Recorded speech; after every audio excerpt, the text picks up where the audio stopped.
Bonjour. Bonjour à Bonjour tous. à toutes et à tous. Merci. Merci et bienvenue à l'Université de Versailles-Saint-Quentin en Yvelines, sur ce merveilleux site de Versailles.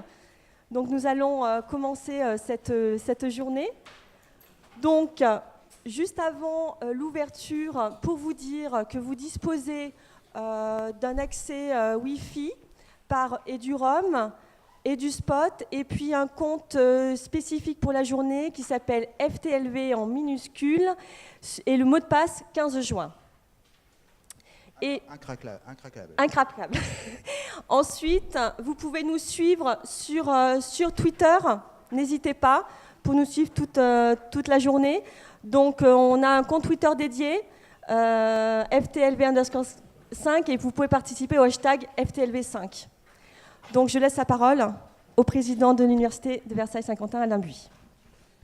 Merci, monsieur le député, cher Didier, madame la vice-présidente de la région Île-de-France, chère madame Dublanche, monsieur le président de Saint-Quentin en Yvelines, cher Jean-Michel, monsieur le maire de Vélizy, Villacoublay, vice-président de Versailles Grand Parc, cher Pascal, madame la directrice de l'FR des Sciences, chère Christine, qui nous accueille ici sur son campus, mesdames, messieurs les représentants du ministère de l'Enseignement supérieur, de la Recherche et de l'Innovation, chers collègues, mesdames, messieurs. Alors, au nom de l'Université de Versailles-Saint-Quentin en Yvelines, je suis très heureux d'accueillir la 5e édition des rencontres de FTLV, formation tout au long de la vie, consacrée au thème des modèles organisationnels de la FTLV.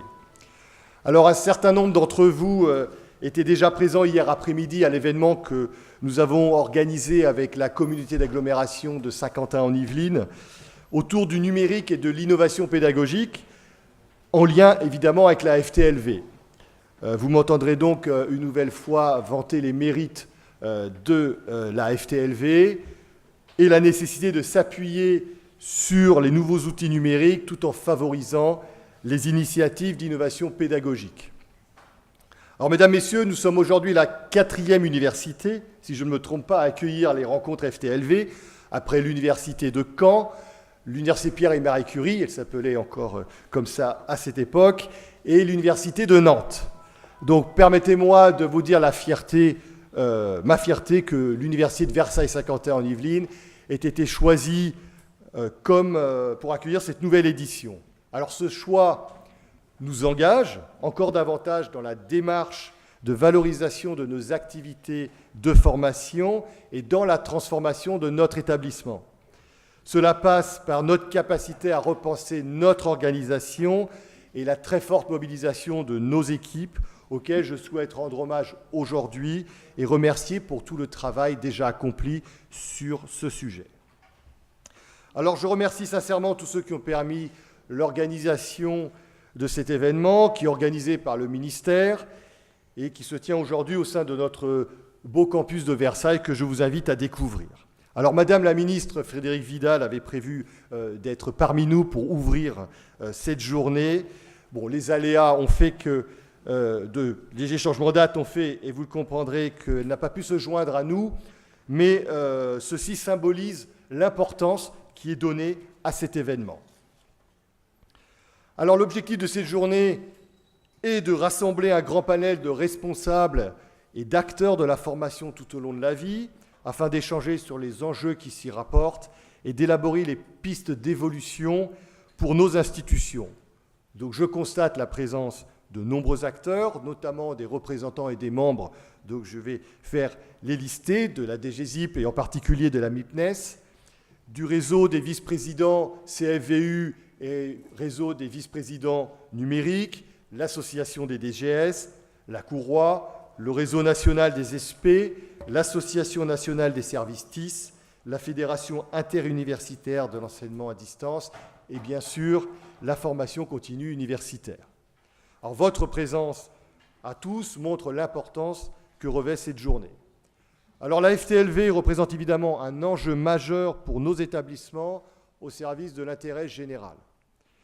Alors, moi, pour cela, j'ai la conviction que les universités ont un rôle important à jouer, en particulier avec leur territoire. Je vais l'illustrer ici dans les Yvelines, où les entreprises présentent sont nombreuses et dynamiques, que ce soit dans Versailles Grand Parc, en particulier à Vélizy, et je crois que monsieur le maire, vous ne me contredirez pas, dans le Mantois, évidemment à Saint-Quentin-en-Yvelines, monsieur le président, et finalement actualiser ou acquérir des compétences, s'insérer professionnellement, se reconvertir, valoriser ses acquis sont une liste non exhaustive de termes qui parlent à chacun de nous. Les différents acteurs, qu'ils soient publics, privés, économiques, scolaires, universitaires, territoriaux et politiques, j'en oublie certainement, doivent s'enrichir mutuellement. Et c'est cette émulation qui va permettre à chacun de jouer pleinement son rôle. Et je pense que c'est ce qui se passe dans les Yvelines. Et nous avons résolument donné la priorité, de plus, à la formation à la FTLV avec un fort prisme sur le numérique, en lien avec nos partenaires. Et donc, je me permets de les reciter, au premier rang duquel Versailles Grand Parc, Saint-Quentin-en-Yvelines, Mantes-en-Yvelines, mais aussi, bien sûr, la région Île-de-France. Et je souhaite à tous nos partenaires, j'en profite pour les remercier sincèrement pour leur soutien et pour les partenariats que nous avons su tisser. Alors, un autre sujet d'actualité qui nous concerne tous et pour lequel l'Université de Versailles-Saint-Quentin-en-Yvelines est un membre fondateur, c'est l'Université Paris-Saclay. Donc vous n'êtes pas sans savoir que la construction de l'Université Paris-Saclay mobilise l'attention de tous les acteurs du territoire du Sud et de l'Ouest francilien, que ce soit les institutions, les collectivités ou les entreprises. Cette université a vocation à devenir, et sera, j'en suis certain, une université de rang mondial, mais aussi une université inclusive et innovante. Donc ce projet nous amène à nous approprier pleinement les enjeux que représente la formation tout au long de la vie.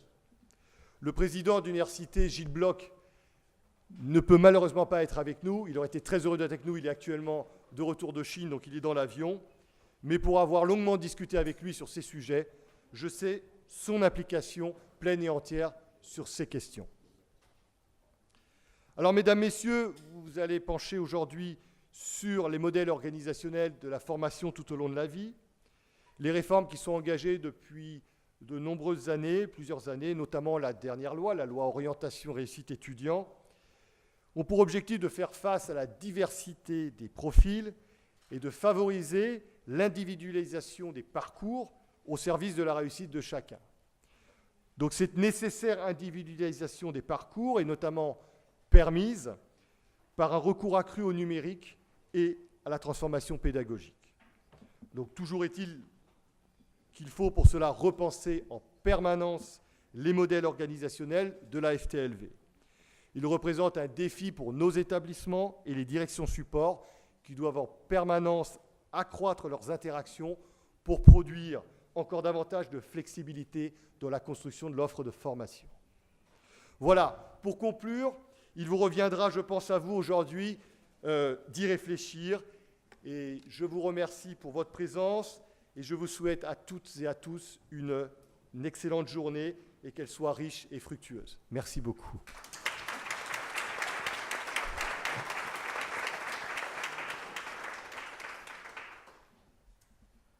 Alors à présent, je vais inviter Pascal Thévenot à prendre la parole.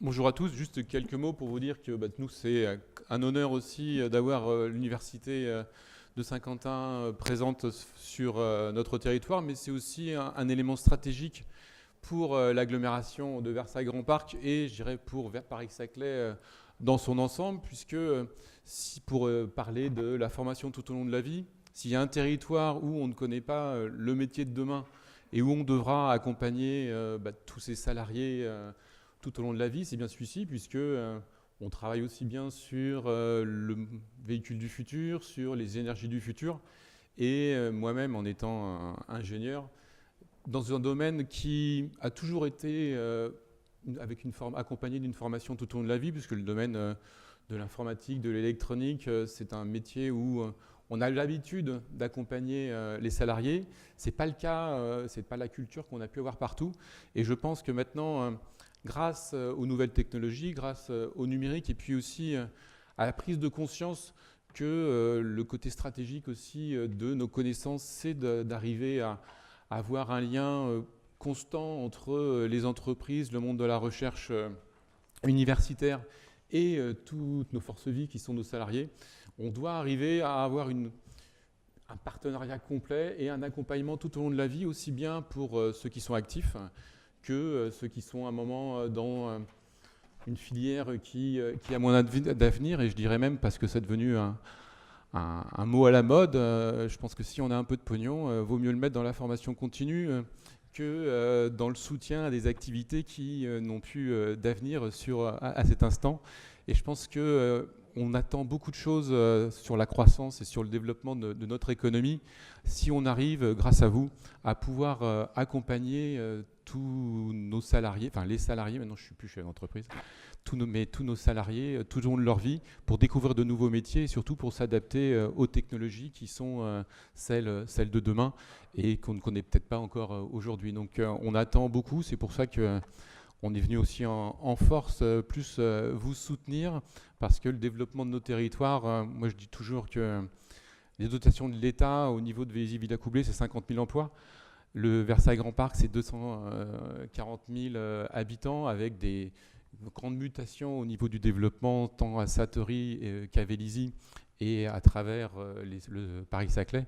Et aujourd'hui, on arrivera à développer de la croissance à partir du moment où on accompagne les compétences de toutes les forces vives, soit à travers vos étudiants, mais surtout à travers des étudiants qui le seront tout au long de leur vie en fonction des événements qui peuvent arriver, de leur volonté d'évoluer dans différents domaines et surtout de s'adapter aux métiers de demain. Je pense que même vos étudiants n'imaginent pas encore ce qu'ils feront dans 10 ans et je ne suis pas sûr qu'on soit capable de l'imaginer. Donc si on n'arrive pas à avoir cette culture de la formation tout au long de la vie, on n'arrivera pas à pouvoir accompagner et avoir de la croissance pour notre pays. Donc écoutez, je pense que ça sera fructueux. Je remercie Monsieur le Président, cher Alain, de nous avoir conviés à cette réunion avec vous.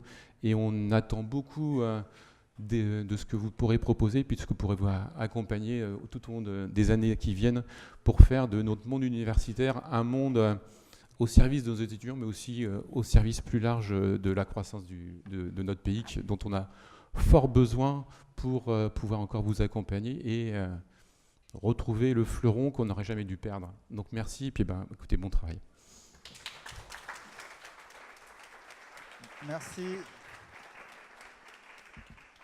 Merci, monsieur le maire. Nous allons appeler maintenant monsieur le député Jean-Michel Fourgousse, qui est président de l'agglomération de communes Saint-Quentin en Yvelines.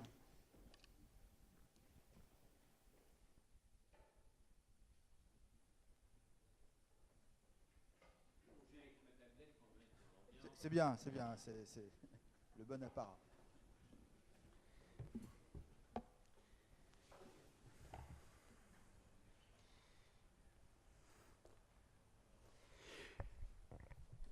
Oui, alors en même temps, bonjour chers amis, je salue bien sûr Monsieur le Président et les élus présents et tous les spécialistes dans la salle dont nous avons sacrément besoin, puisque je vous rappelle que vous avez quand même 2300 milliards de dettes, mes chers amis, 100% de dette du PIB, et que vous avez un déficit budgétaire de près de 100 milliards, et que je pense que ce n'est pas Mme Merkel ni les États-Unis, ni les Chinois qui vont vous aider à rembourser tout ça. Donc aujourd'hui, le premier levier le plus puissant au monde pour augmenter la croissance, c'est officiel.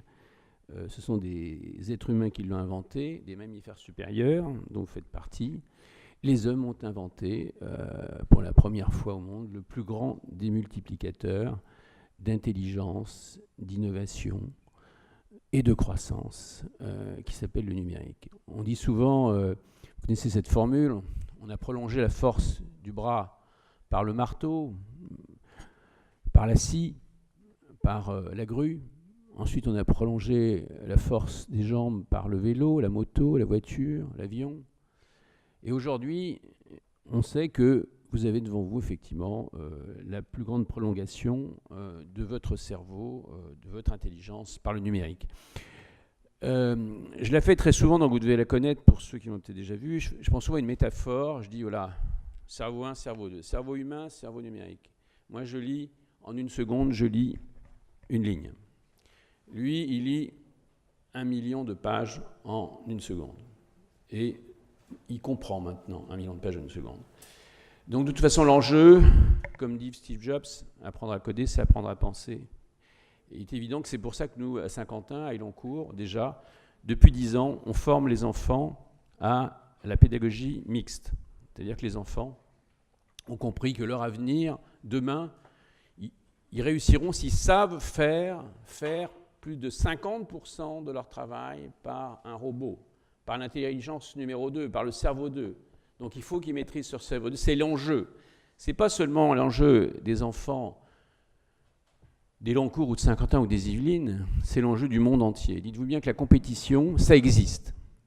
Souvent, on a peur d'enseigner ça, même quelquefois dans les universités, comme si il y avait un monde protégé, la France vivait sous un globe protégé. Non, pas du tout. La mondialisation, c'est une réalité, c'est une concurrence, une forme de guerre mondiale économique. Mais bon, il n'y a pas à avoir peur, vous êtes quand même une grande puissance, vous avez un talent.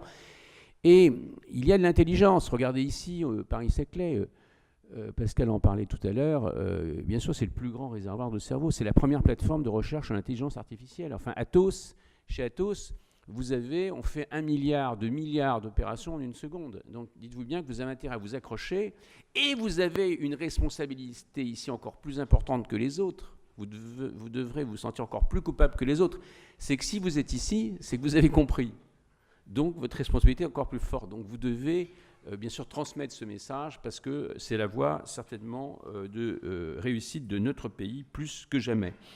On l'a dit tout à l'heure, c'est pas 50, c'est 80% des métiers qui vont être impactés. Nous, on a une cité des métiers à Saint-Quentin qu'on est en train de transformer. Parce que les entreprises nous disent, voilà, c'est quoi ce truc on a du mal à recruter des ingénieurs, des techniciens, on a du mal à trouver les compétences numériques dont on a besoin. Donc il faut que le système public se bouge les fesses et enregistre que la demande de l'entreprise, elle est prioritaire. Sinon, ils vont partir.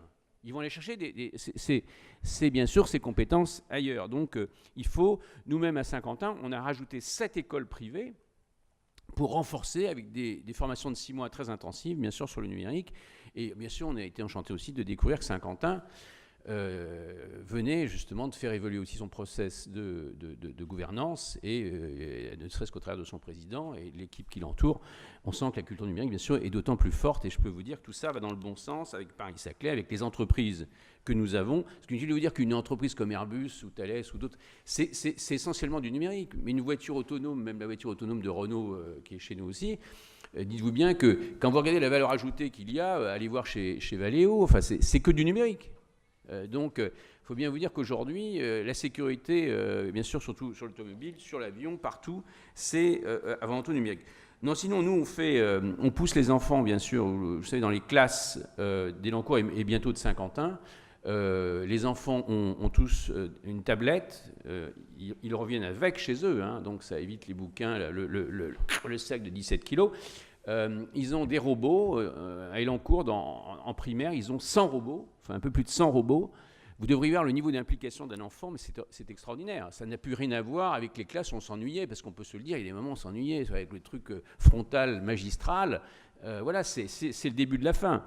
Aujourd'hui, l'enfant apprend aussi bien, autant hors mur de l'école que dans l'école. Donc c'est ça. Quand vous interrogez, moi j'ai eu une mission parlementaire il y a quelques années, j'étais allé interroger la Ségos, premier organisme de formation européen, qui nous disait déjà que c'était des formations mixtes déjà, c'est-à-dire 50% de présentiel, 50% en e-learning. Et je me souviens qu'il y avait des études, mais je crois que j'en parlais aussi avec vous tout à l'heure, c'est qu'un universitaire a un avantage considérable lorsqu'il arrive et qu'il a déjà été formé à la pédagogie mixte, parce qu'il a déjà cette autonomie. Et c'est un avantage considérable. Et demain, ça va être pire. La formation continue, vous savez très bien que ça va se passer comme ça. C'est déjà le cas avec quand la Ségos nous l'explique très bien. Donc vous êtes devant une révolution, bien sûr, qui est impressionnante, mais qu'on doit prendre. D'abord, c'est passionnant. Et de toute façon, on n'a pas le choix. Parce que si vous restez avec une croissance inférieure à 2%, vous êtes mort, mes chers amis. C'est une hypercroissance supérieure à 3%. Sinon, vous ne pourrez pas rembourser vos dettes et à un moment, ce sera un lâchage et on va vivre un moment très difficile. Non, sinon, bien sûr, on a beaucoup d'entreprises à Saint-Quentin. On a 10 000 offres d'emploi, par exemple, dans le numérique, qu'on a eu du mal à satisfaire. C'est un vrai problème. Et alors, aussi, je vous dis, j'entends souvent qu'on parle de transformation numérique. Bon, alors c'est vrai que c'est un très beau mot et ça veut dire quelque chose, ça donne une impulsion. Mais même ce mot-là, je continue à l'utiliser comme vous, mais il est presque caduque parce que le problème, c'est que vous ne passez pas d'un état à un autre, vous passez d'un état à un état de changement permanent. C'est-à-dire qu'il faut former les gens à une rapidité de modification, d'innovation, de changement, une forme d'instabilité. Il faut préparer donc nos jeunes, en tout cas, à cela. Sinon, bien sûr, nous, augmenter la culture numérique à Saint-Quentin, c'est augmenter l'attractivité et c'est augmenter le développement économique. Et je vais vous dire une chose, il va falloir que les collectivités apprennent à vivre sans l'État, parce que l'État, il est ruiné. Il est en faillite, l'État. Pas la France. Nuance. On vous fait croire quelqueusement un peu cette confusion. Ben voyons.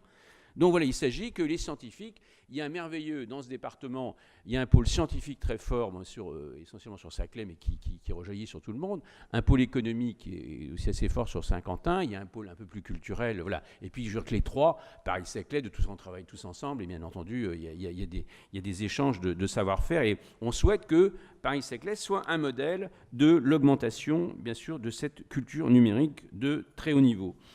Donc voilà quelques... Oui, alors je vous prends un exemple. Un truc qu'on aimerait bien réussir, nous, donc vous l'avez compris, là en cours, c'est des tableaux numériques dans toutes les classes, c'est visioconférence pour les cours d'anglais, c'est bien sûr soutien scolaire en e-learning à la maison, voilà, tout ça gratuit, enfin gratuit, vous savez très bien ce qu'il y a derrière gratuit.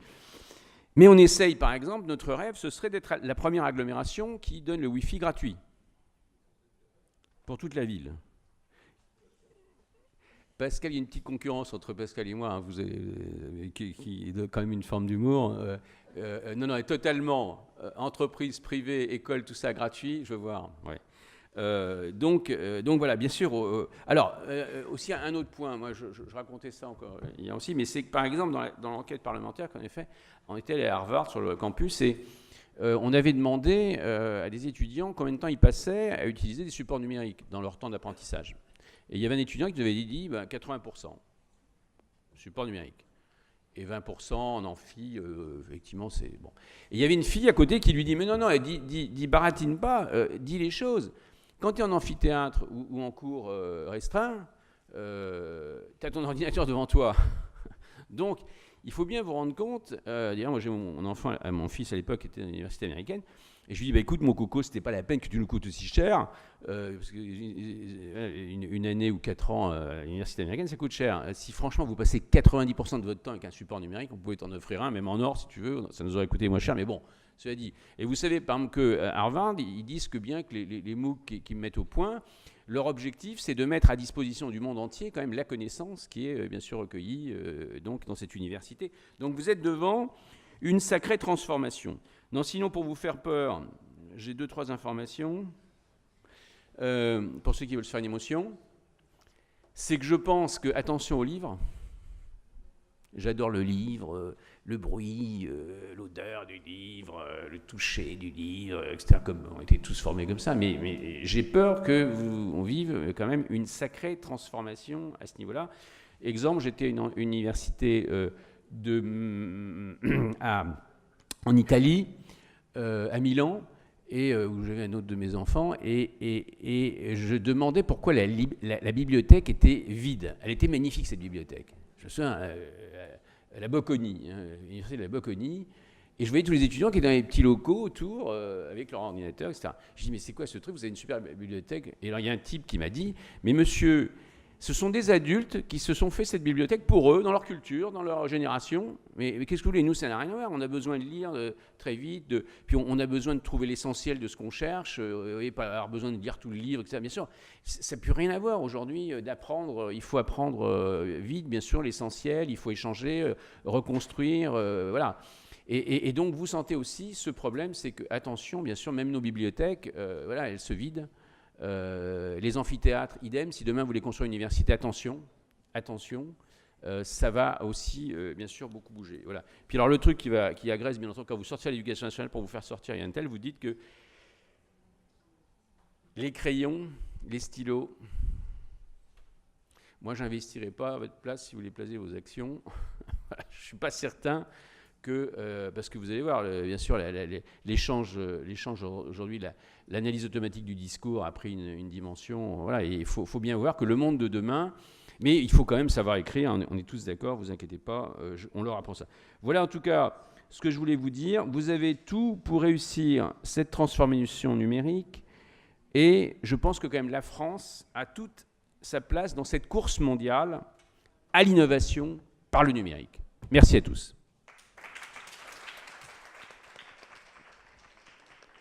Merci, merci. J'invite à présent Madame Alexandra Dublanche, vice-présidente chargée du développement économique, de l'agriculture et de la ruralité de la région Île-de-France.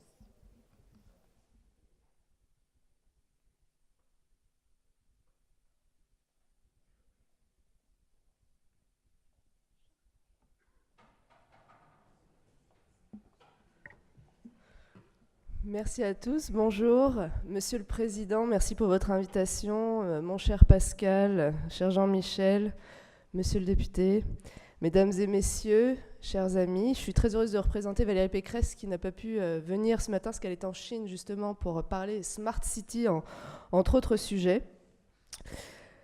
Je voudrais vous dire un mot de ce qu'on fait à la région pour à la fois ces deux problématiques de la formation tout au long de la vie, mais également du numérique qui, comme tu l'as dit Jean-Michel, est vraiment au cœur de toutes nos politiques. Nous, notre objectif, et vous l'avez dit Monsieur le Président en propos introductifs, c'est d'offrir à la région une éducation plus inclusive et de faciliter l'accès à l'emploi de tous, de mettre en adéquation l'offre professionnelle et le besoin des acteurs économiques.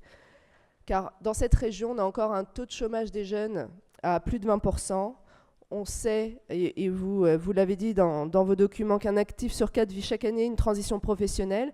Et là aussi, alors je vais vous dire, donner le chiffre précis, c'est que 85% des emplois qui existeront en 2030 n'existent pas encore aujourd'hui, notamment grâce au développement de nouvelles technologies telles que l'intelligence artificielle, la cybersécurité et autres que nous soutenons massivement à la région. Et donc, nous, notre rôle en tant que pouvoir public, il est vraiment fondamental pour anticiper ces impacts sur l'emploi, avec le sujet crucial de la formation professionnelle qui est au cœur des thématiques d'aujourd'hui, de l'apprentissage, bien sûr, dont la région a la compétence, encore pour quelques moments. Il faut se donner tous les moyens pour innover en matière de formation, pour faciliter l'entrée dans l'emploi, clairement, mais aussi les allers-retours entre l'emploi et la formation, et aussi favoriser cette mixité des publics qui bénéficient de formation. Et donc là-dessus, tout le monde l'a dit avant moi, le numérique est un outil formidable. Nous, notre ambition à la région, c'est de devenir la première smart région d'Europe. Vraiment un hub mondial également de l'innovation au service à la fois des habitants et des entreprises. On veut être une région connectée, plus juste, plus inclusive, performante. Et pas seulement, pour citer notre président de la République, une région qui tire les premiers de cordée vers le haut, entraînant ainsi tous les autres dans une dynamique positive. Pour nous, ce n'est pas assez. On veut vraiment une région durable sur tous les plans, au service de la qualité de vie des 12 millions de franciliens, sans oublier personne, y compris les habitants qui se situent aux marges de nos territoires. Gagner du temps, travailler près de chez soi, en coworking, consommer local, se divertir autrement, être solidaire, se former à distance, tout ça, ce sont des choses auxquelles on travaille à la région dans le cadre de nos compétences pour nous adapter à ce style de vie à la francilienne et à ces demandes de nos concitoyens. Pour cela, on s'appuie sur l'économie de la donnée, la dématérialisation de nos services comme des lieux de travail sur l'intelligence artificielle, l'IoT, l'Internet des objets, l'économie collaborative et l'intelligence collective. Car vraiment, et là on le comprend vraiment bien ce matin, parmi toutes les politiques d'avenir qu'un territoire peut élaborer, celle qui consiste à mettre la révolution digitale au service de tous est essentielle. Et je sais que tu mènes vraiment un travail énorme, cher Jean-Michel, dès le plus jeune âge à Élancourt.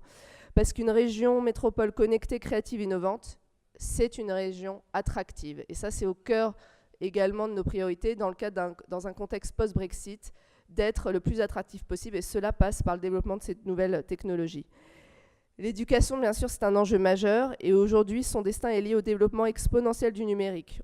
il y a peu, on a lancé avec notre présidente la 2e édition des Trophées de l'innovation numérique dans le supérieur, dont la remise des prix aura lieu en novembre. À la clé, il y a un montant de 100 000 € par projet, et au total 1 million d'euros que nous canalisons sur cette priorité régionale. Et on le fait dans tous les domaines. Là, cette semaine, j'étais encore en train de remettre les prix de l'innovation alimentaire, donc, où le numérique est aussi au cœur de ces innovations, même dans des activités très manuelles et très ancrées dans la terre. Donc le levier numérique, il est puissant, il libère les possibles, il brise les silos et il redistribue les cartes. Et donc c'est aussi une chance pour tous, et ça c'est essentiel. À la région, on a plusieurs leviers, comme je vous disais, pour changer la donne, pour aussi retrouver au cœur de cette région, qui n'est pas la plus à la traîne, mais quand même retrouver un emploi fort et cohérent. Je vous rappelle, 20% des jeunes, encore un taux de chômage de 20% des jeunes. On agit sur toute la chaîne. Déjà, on a remodelé notre stratégie de développement économique qu'on a appelée LEADER, donc c'est un symbole. Le rôle, c'est d'assurer la cohérence et l'impact de notre action grâce aux politiques partenariales déployées avec l'ensemble des acteurs que vous représentez aujourd'hui.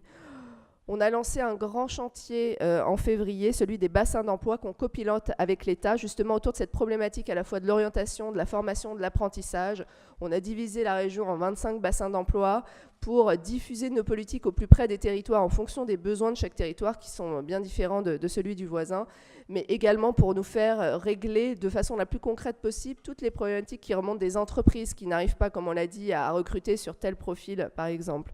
Nous, vraiment, l'objectif, c'est du concret et rien que du concret. On a aussi, bien sûr, la compétence formation à la région, donc, et là aussi, on allie la formation avec tous les nouveaux outils du numérique. On vient de lancer, et ça je vous le dis parce que c'est adapté à tous les profils, un nouveau portail régional de l'orientation qu'on a appelé Oriane, qui accompagne à la fois les élèves, les étudiants, les salariés et les demandeurs d'emploi dans leurs projets d'orientation ou de recherche d'emploi à travers un outil performant. Il y a une application, il y a un site, et en fonction de votre profil, on va vous donner des conseils.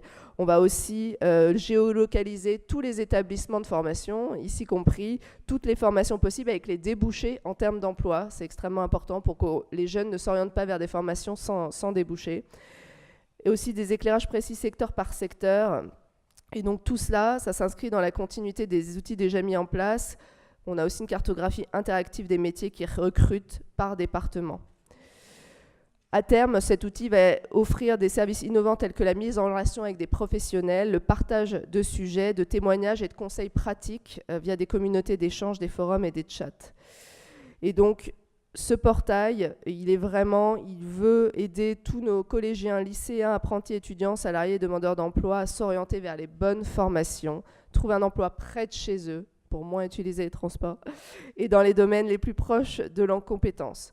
Autre sujet, par exemple, également, on a toujours cette demande, on l'a dit, d'entreprises qui n'arrivent pas à recruter sur certains métiers. Donc nous, on essaie d'être très réactifs, le plus agile possible. C'est quelque chose qui manque souvent au pouvoir public.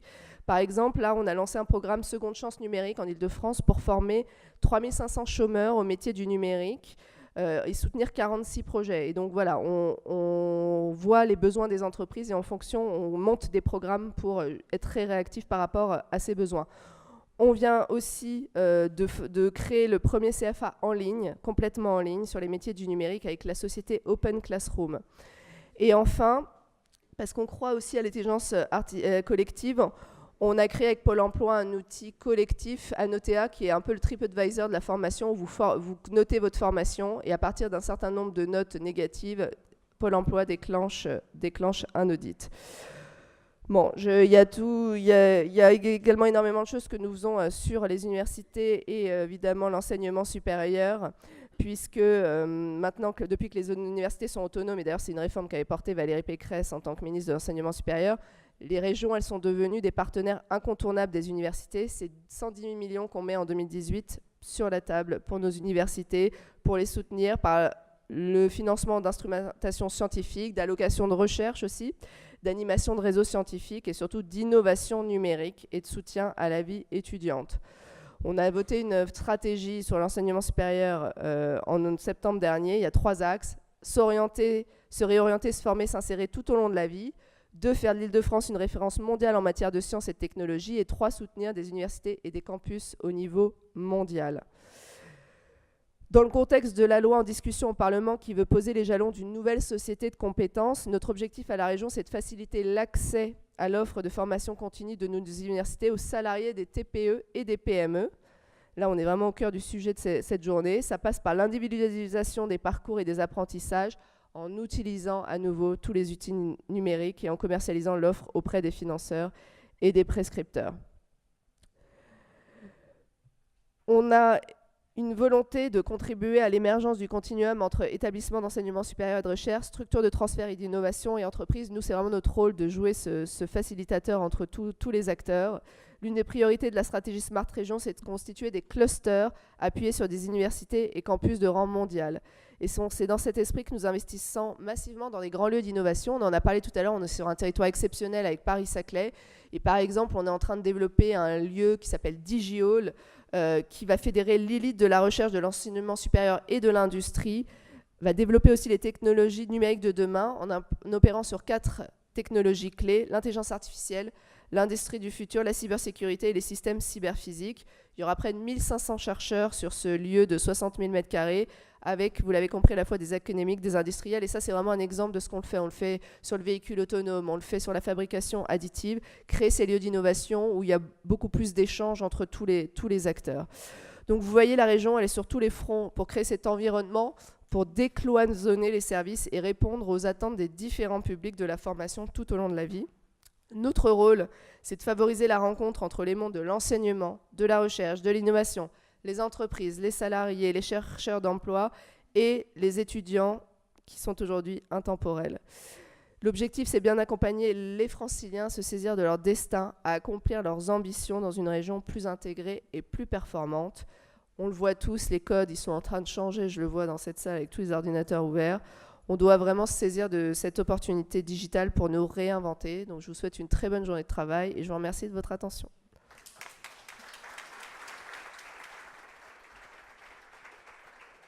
J'invite à présent Monsieur Didier Bécher, député de la première circonscription du département des Yvelines.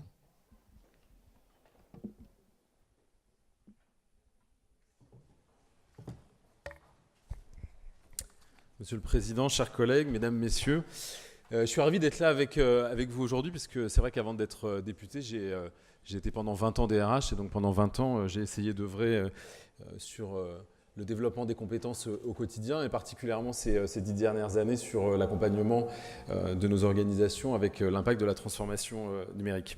Alors, nous le savons tous, la formation initiale ou tout au long de la vie, puisque c'est ce qui nous occupe aujourd'hui, est un enjeu clé. Moi, j'ai envie de dire que c'est un enjeu global.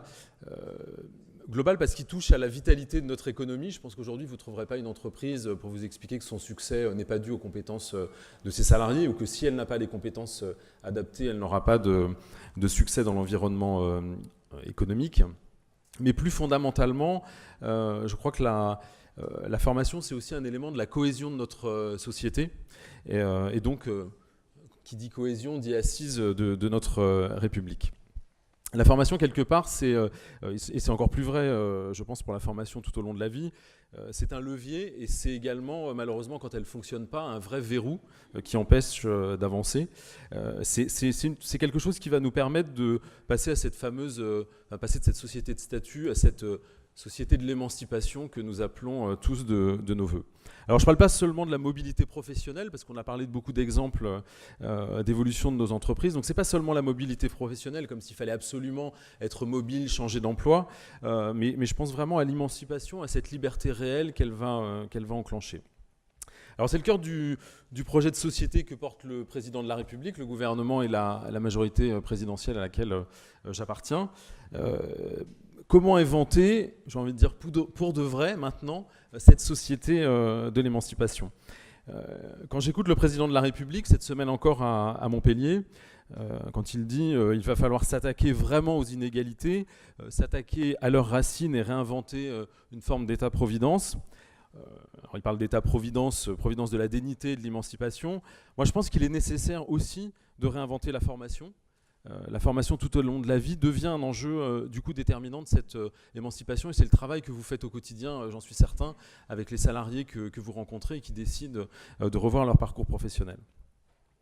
Alors, pourquoi la formation prend cette place ? Évidemment, mes collègues l'ont souligné avant moi. On est dans une société de la connaissance où le besoin en compétences évolue rapidement. Vous avez probablement vu l'ensemble des statistiques qui nous disent par exemple que les 5 métiers qui sont le plus occupés aujourd'hui et le plus recrutés n'existaient pas il y a 10 ans. Donc notre engagement, c'est d'investir massivement dans la formation et les compétences, donner à chacun, et ça je pense que c'est là où votre travail est fondamental, donner à chacun la liberté de choisir et avoir la capacité de construire ce parcours professionnel, parce que l'accompagnement et le travail que vous faites avec eux, c'est bien pour être dans cette capacité à choisir et à construire le parcours professionnel tout au long de la vie. Et enfin, nous devons protéger les plus vulnérables contre le manque de compétences ou quand il y a obsolescence de compétences. Et nous voyons aujourd'hui que cette obsolescence de compétences est de plus en plus rapide. Et là encore, votre rôle dans la formation tout au long de la vie est essentiel.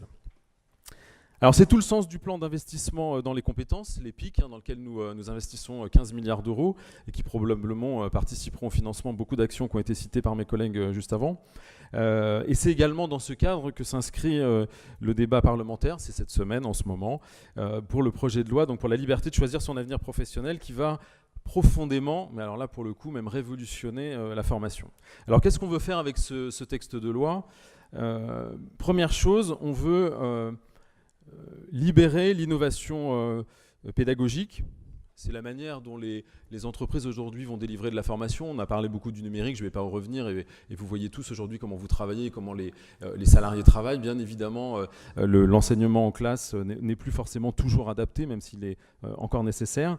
Nous voulons encourager les formations innovantes, et prioritairement celles qui intègrent les potentialités du numérique. Et là, vraiment, je veux souligner le territoire d'innovation de 50 ans en Yvelines, parce que le président Fourgousse, clairement, fait des choses extrêmement novatrices en termes d'innovation numérique. Toutes les actions, je pense en particulier aux actions qui sont menées dans le cadre de la Grande École du Numérique, avec l'arrivée de Simplon ou de Webforce 3. C'est des actions concrètes qui vont permettre de trouver des solutions à l'emploi de jeunes. Alors moi je pense aux jeunes en particulier des quartiers politiques de la ville, mais qui permettent une seconde chance. Et voilà des acteurs de la seconde chance, Simplon, Webforce, qui arrivent sur Saint-Quentin et qui vont permettre en fait de combler une partie des emplois qui ne sont pas pourvus aujourd'hui par les entreprises de Saint-Quentin en Yvelines.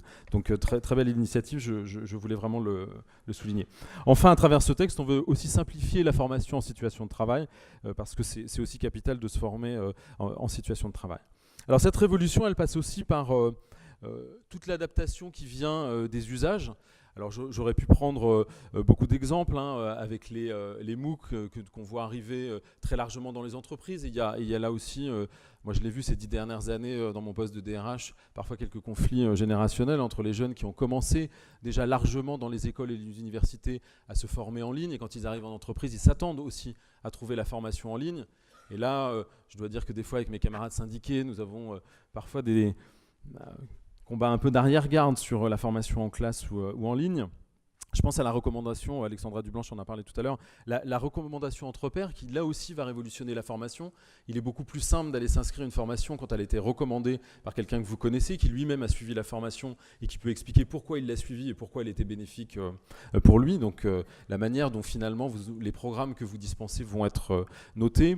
Et puis un dernier exemple, c'est celui du gaming, puisque vous voyez que tout l'environnement du gaming est en train d'arriver dans la formation avec les générations qui arrivent. Et ça, c'est quelque chose auquel on doit être attentif, parce qu'ils vont révolutionner aussi notre manière de se former. Donc je disais, cette révolution, elle passe par l'adaptation qui vient des usages. Et donc on s'est saisi de ce constat dans le projet de loi dont je parlais tout à l'heure, puisque le texte prévoit la mise en place de l'application mobile du compte personnel de formation. Donc ça veut dire que l'application mobile, elle sera sur votre smartphone. Les droits acquis pour le CPF, donc ça aussi c'est une révolution, qui seront désormais en euros et puis en heures. On parle de 500 € rajoutés au CPF chaque année, 800 € pour les moins qualifiés, avec, je le souligne parce que c'est aussi un choix qui a été important, c'est que les travailleurs qui sont à mi-temps pourront bénéficier d'un abondement annuel comme les salariés à temps plein. Et donc on corrige par cette action l'injustice du temps partiel qui souvent n'est pas choisi. Voilà, donc le CPF, l'application mobile du CPF, c'est vraiment avoir dans sa poche sa capacité de formation toujours disponible. Donc quand on voit arriver cette application, donc qui va être créée par la loi, vous pouvez imaginer à quel point la demande de formation et la consommation de formation va se transformer. Alors bien sûr, l'application mobile, c'est très très bien, hein, mais il ne s'agit pas de dire que le numérique va remplacer totalement le conseil humain. Donc on a aussi créé dans ce texte de loi, on a prévu dans le texte la possibilité de disposer d'un conseil gratuit en évolution professionnelle. L'ensemble de cette révolution du monde de la formation exige clairement une gouvernance renforcée, efficace, nouvelle. Donc c'est la création de France Compétences qui va remplacer 3 organismes souvent un peu obscurs, hein, donc qui existent aujourd'hui. Donc on aura une gouvernance unique en matière de formation avec France Compétences. Alors vous me direz, qu'est-ce qu'un parlementaire de la première circonscription peut faire? Moi j'ai la conviction en tout cas qu'on peut en tant que parlementaire être un acteur de terrain, de fédérer des acteurs comme vous et vous aider à expérimenter. C'est par exemple ce que nous avions mis en place, enfin en tout cas moi ce que j'ai souhaité mettre en place dès le début de mon mandat à travers le comité de circonscription économique et sociale qui rassemble alors au sens très très large sur le territoire tous les acteurs économiques et sociaux, de l'université à la chambre de commerce, le MEDEF, les missions locales, Pôle emploi bien entendu, parce que quand on parle d'orientation, quand on parle d'emploi et de formation, c'est quelque chose qu'on ne peut pas faire tout seul, il y a une multitude d'acteurs, et quand vous êtes un client final à un moment donné, il faut que ces acteurs que je viens de citer puissent se parler régulièrement, et c'est l'objectif de ce comité de circonscription. Au-delà de ça, c'est une conviction aussi forte que j'ai, qu'il faut faire comprendre à l'État, parfois bricoleur de politique publique, et j'emploie volontairement le mot bricoleur, parce qu'il oublie d'aller regarder quelle est la méthode, quels sont les process, et surtout qui aujourd'hui, qui fait quoi sur le terrain. Et on oublie très souvent dans les politiques publiques d'aller analyser ce que vous faites au quotidien sur le terrain, et on oublie d'aller vous demander votre avis et de vous mettre dans le pilotage des processus. Un autre exemple, et tous mes collègues l'ont souligné, vous remarquerez que dans toutes les politiques publiques qui parlent de formation, d'emploi, d'apprentissage, il y a un acteur qui est systématiquement oublié, c'est l'entreprise. Et donc il faut à travers ces partenariats et ces comités de coordination de territoire que l'entreprise soit présente dans les pilotages locaux, et c'est l'objectif de projets comme le plan 1000 jeunes, les entreprises s'engagent que nous menons entre autres avec l'université, où l'entreprise à travers ses représentants, MEDEF, CPME, CCI, sont assis autour de la table et ont co-construit ce programme. Voilà, donc en conclusion, ce que je peux vous dire, c'est que vous pouvez compter sur moi si vous avez envie d'expérimenter sur le territoire, et si vous comptez, j'espère que c'est le travail que vous allez faire pendant cette journée, vous attaquer à la transformation systémique de la formation, parce que je crois qu'on ne peut pas continuer à empiler les dispositifs indéfiniment, mais qu'il faut vraiment s'attaquer au systémique de l'orientation et de l'évolution professionnelle. Vous pourrez compter sur mon accompagnement et le partenariat avec vous au quotidien. Merci beaucoup. Merci beaucoup. Alors, pour terminer cette session d'introduction de la journée, nous allons donner la parole à Brigitte Plateau, qui est directrice générale de l'enseignement supérieur et de l'insertion professionnelle au ministère de l'enseignement supérieur, de la recherche et de l'innovation. Les aléas des emplois du temps, des agendas, fait qu'elle est désolée de ne pas pouvoir être parmi nous aujourd'hui, mais ce n'est pas nous qui allons soutenir que le numérique ne peut pas nous affranchir de certaines contraintes. Donc elle nous a préparé une petite vidéo pour nous dire quelques mots sur le travail qu'on a à faire dans cette journée et tout l'intérêt que ça revêt pour la stratégie du ministère.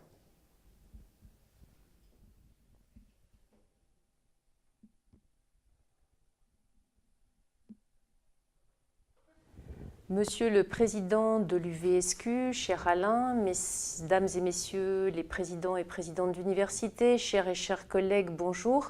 Je vous remercie de m'avoir invité à m'exprimer en ouverture de ces journées sur la formation tout au long de la vie. Évidemment, comme tout le monde le sait, nous vivons un monde en profonde transformation, transformation énergétique, transformation écologique, transformation des pratiques sociétales, transformation due au numérique. Et dans cette société, ce monde en transformation, évidemment, l'évolution des compétences tout au long de la vie est un enjeu majeur.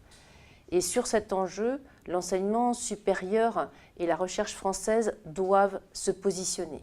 Nous partons d'un État, et vous le savez très bien, où notre enseignement opère une distinction très forte entre la formation initiale et la formation continue. Le mélange des deux apparaît actuellement dans notre offre de formation assez impensé. Pourtant, il n'y a pas de véritable raison de séparer ces deux publics, et même d'aucuns sont convaincus que le mélange des deux publics est quelque chose d'extrêmement important et fructueux. Nous séparons les publics, nous séparons les modalités, nous séparons même les cursus. Quand on regarde véritablement la question au fond, il n'y a pas de véritable raison de partager, de séparer ces cursus et de séparer ces apprenants.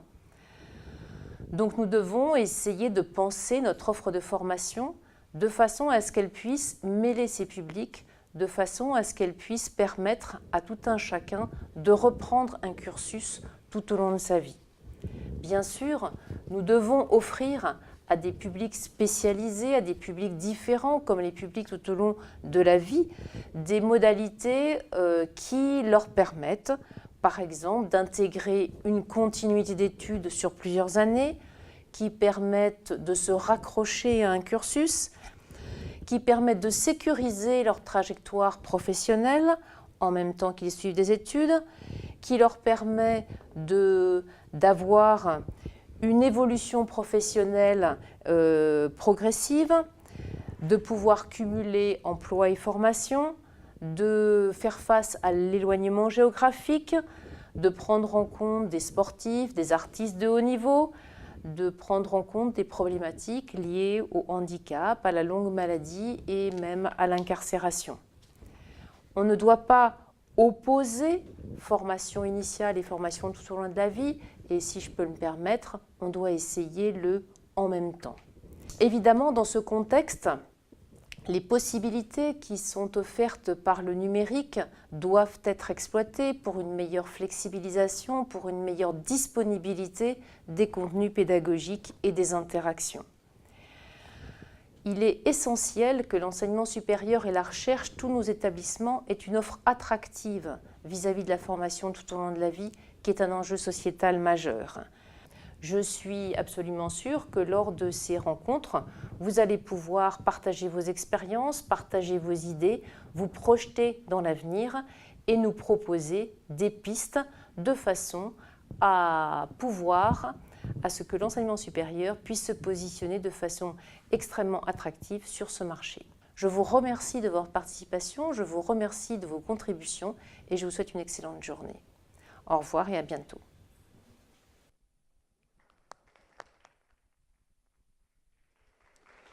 Bien, alors, si vous vous rappelez, pour ceux qui étaient présents le 5 décembre à Nantes, à la 4e journée des rencontres FTLV, à la fin de la journée, on avait donné un choix aux participants de spécifier un thème pour la journée d'aujourd'hui. Et le thème, vous voyez ça sur le programme, c'était sur les modèles organisationnels. Et dans l'équipe avec laquelle on travaille sur la préparation de ces journées, on s'est dit que dans la question des modèles organisationnels, il y avait quelque chose qui revenait souvent, qui est la question d'une démarche qualité. Donc on s'est dit qu'il fallait qu'on donne un moment de notre journée spécifiquement sur cette question de la démarche qualité. Dans les journées précédentes, on avait l'occasion souvent dans la matinée de démarrer par un discours de ce qu'on appelle un grand témoin, quelqu'un qui vient nous éclairer sur la thématique de la journée. Et sur la qualité, vous avez de la chance, vous en aurez 2 des grands témoins aujourd'hui. Et on va commencer donc par Catherine Beauvois, qui est secrétaire générale du CNEFOP, le Conseil national de l'emploi, de la formation et de l'orientation professionnelle. Merci beaucoup.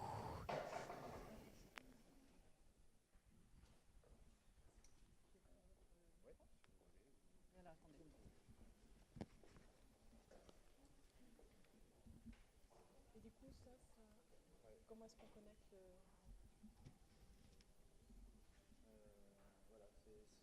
C'est bon? Ça y est? Super, bravo. Parfait. Bonjour à tous. Vous m'entendez? Oui, je pense que ça marche. Ok.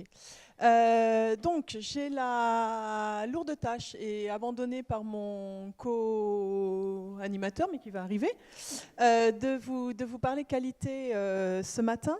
dans un contexte qui est un peu particulier, puisque le député que nous venons d'écouter nous l'a rappelé. Il y a un projet de loi qui est en ce moment même en cours de discussion à l'Assemblée nationale et que des amendements importants sur le champ de la qualité ont été votés pas plus tard qu'hier. Donc j'ai actualisé hier soir mon support et puis je vais essayer de vous en parler, mais du coup de le mettre un petit peu en perspective et de vous rappeler un petit peu les tenants et les aboutissants de cette réforme pour resituer les enjeux de la qualité. Donc le cadre de la qualité dans le champ de la formation professionnelle continue dans un premier temps en 2014 et créé donc par la loi du 5 mars 2014 qui donne lieu ensuite à un décret d'application du 30 juin 2015 et qui a fait l'objet d'un rapport, j'espère complet, des conditions de déploiement et des effets de son déploiement par le Conseil, par le CNEFOP, que je représente ce matin, qui a été publié cet hiver, si vous voulez aller le consulter. Qu'on a vraiment partagé, constaté à l'unanimité des acteurs que l'on a consultés pour établir ce rapport, c'est que la mise en œuvre de ce décret dans le champ de la formation professionnelle continue avait suscité une dynamique d'acteurs sans précédent. On a, pour la première fois, avec cette première réforme, réussi à faire en sorte que l'ensemble des financeurs de formation notamment travaillent ensemble à déterminer quels étaient derrière les 6 critères qui avaient été publiés dans ce décret d'application, l'ensemble des indicateurs et l'ensemble, c'est jamais exhaustif, mais les typologies d'éléments de preuve de qualité qu'ils souhaitaient voir trouver dans les organismes de formation qui rentraient dans la démarche consistant à faire attester du fait qu'ils respectaient les critères qualité du fameux décret. Et cette démarche, à l'époque, elle était potentiellement double. Soit vous aviez la possibilité d'aller chercher une certification qualité recensée par le CNEFOP, soit vous aviez la... Pourquoi il faut que je m'assoie ? Ah, à cause de... Ah oui, mais ça me contraint beaucoup. Je vais essayer, mais c'est pas ma nature de rester immobile. Et puis en plus, je vois plus ce que je vous dis. Oui, bon, enfin bref. Hein ? Mais oui, mais en plus, c'est très contrariant. Non, excusez-moi, je vais m'adapter. Donc, qu'est-ce que je disais ? Donc, dynamique autour des indicateurs et des preuves de qualité. Oui, voilà, 2 façons jusqu'à présent pour un organisme de formation continue de prouver, entre guillemets, sa qualité, soit déposer directement des preuves de qualité sur une base que les OPCA ont... Ah, c'est gentil que les OPCA ont créé, non mais je vais surtout essayer de me concentrer maintenant, que les OPCA ont créé qui s'appelle Datadoc et qui de facto est aujourd'hui la base qui recense l'ensemble des organismes de formation qui savent attester des preuves de qualité qu'on leur demande de prouver. Donc soit une entrée directe dans le Datadoc, soit le fait de bénéficier d'une certification recensée par le CNEFOP. Et pour n'en parler que d'une, c'est notamment évidemment dans cette liste que vous retrouverez la certification qualité portée par j'arrive jamais à retrouver la FCU, voilà, ok, ton acronyme. Voilà, la FCU qui est un remarquable référentiel. Non, j'insiste beaucoup, ils ont été super bien cotés quand on a analysé le référentiel et qui a été un travail remarquable conduit par la FCU. Donc ça, c'était hier, enfin jusqu'à aujourd'hui. Parce que ça a provoqué une dynamique qui a été vraiment jugée extrêmement vertueuse, les pouvoirs publics et le gouvernement actuel, dans le cadre de la réforme de la formation professionnelle qui est désormais engagée, a souhaité penser un temps 2 de ce cadre qualité en allant sensiblement plus loin que ce cadre initial, puisque désormais, puisque désormais le gouvernement a fait le choix d'imposer au 1er janvier 2021 l'obligation de la détention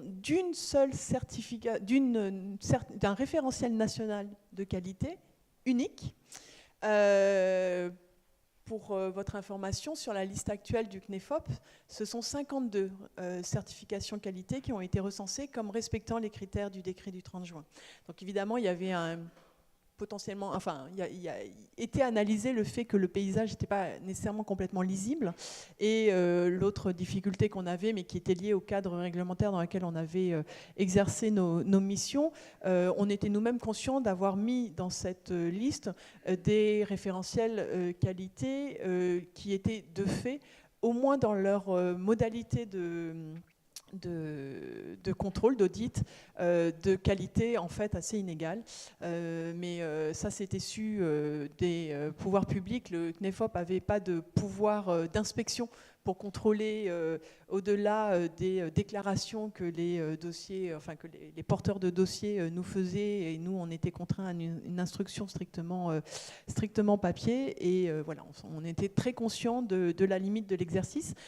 Du coup, là, on passe à une étape assez radicalement nouvelle, puisque ce sera un référentiel national unique qui sera donc obligatoire pour l'ensemble des organismes de formation professionnelle continue. On va venir très vite aux dérogations, mais là, je continue à planter quand même le paysage, et à l'apprentissage. C'est l'autre révolution de la réforme en cours, c'est que les centres de formation d'apprentis seront soumis au même référentiel. Ça, le gouvernement y tient beaucoup, c'est vraiment un référentiel unique. Simplement, ce référentiel qui est en cours d'élaboration dans des travaux que nous avons engagés au CNEFOP il y a quelques semaines,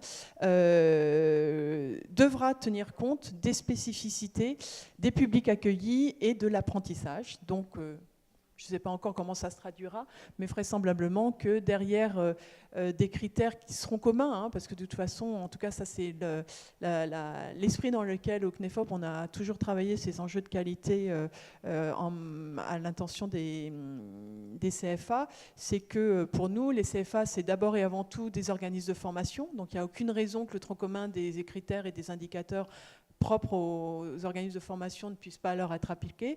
Par contre, les CFA, c'est des organismes de formation spécifiques, avec des missions légales et réglementaires spécifiques, et donc vraisemblablement, on aura une traduction dans le référentiel qui ira vérifier et rendre justice, j'allais dire, à cette spécificité de l'apprentissage.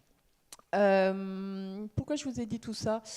Oui, parce que du coup, j'en profitais pour vous rappeler un petit peu le fait que l'extension de ce cadre qualité à l'apprentissage accompagne en fait une petite révolution dans les conditions de création et de financement des centres d'apprentis. Bon, vous êtes des experts, ça vous aura sûrement pas échappé, mais c'est du coup pour insister sur le fait que le cadre qualité étendu à l'apprentissage doit se comprendre comme le fait qu'effectivement, dans la mesure où il n'est plus nécessaire d'aller chercher l'autorisation de la région pour ouvrir un centre d'apprentis.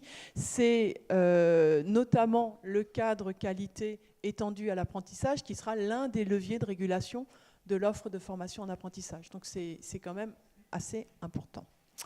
Blablabla. Bon, voilà. Alors, le suspense est tout de suite levé. Je vous disais un unique référentiel qualité pour l'ensemble des organismes de formation et d'apprentissage, à une exception près. Donc voté hier, alors ça fait des allers-retours, parce que c'est, bref, mais donc là ça a l'air de se stabiliser. Les établissements d'enseignement supérieur public accrédités après évaluation du HCERS, je l'ai dit à peu près correctement. Bon, et puis je ne vais pas tout lire, mais enfin vous avez vu, bon bref, sont réputés avoir satisfait à l'obligation de la certification qui pèse sur tous les autres organismes de formation. Ce qui me paraît important, c'est aussi le deuxième alinéa, qui lui est vraiment complètement nouveau par rapport au projet de loi initial, à savoir que les critères et indicateurs d'accréditation et d'évaluation vont faire l'objet de conférences annuelles entre...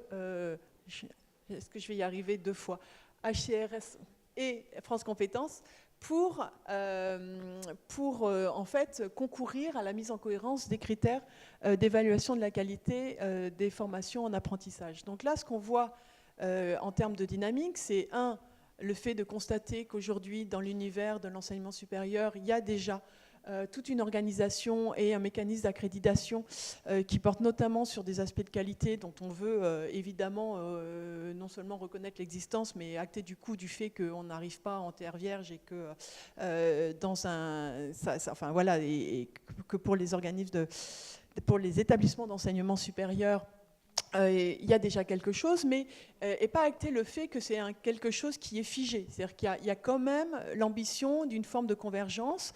Moi, je n'ai pas du tout encore engagé ces travaux et je ne sais pas dans le cadre de France Compétences si c'est moi qui m'en occuperai, mais ce que je veux dire, c'est que là, il y a vraiment l'annonce du fait que ce n'est pas seulement une cohabitation actée, c'est qu'il y a vraiment l'annonce d'un cheminement qui est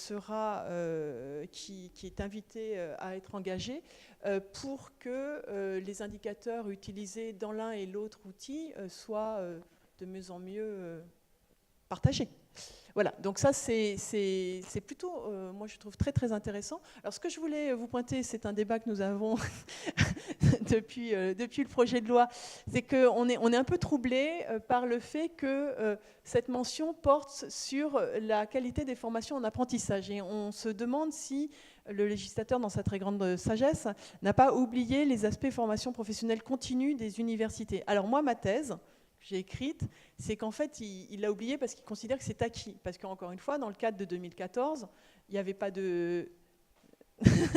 J'allais dire, il n'y a pas de doute, mais Anne est en train de réagir, donc je vais nuancer. En tout cas, compte tenu de l'activisme de la FCU, nous, on était convaincus, non, ça t'as raison, ce n'était pas une obligation nécessairement légale, mais par contre, il y avait une dynamique interne qui fortement insistait sur la nécessité de se mettre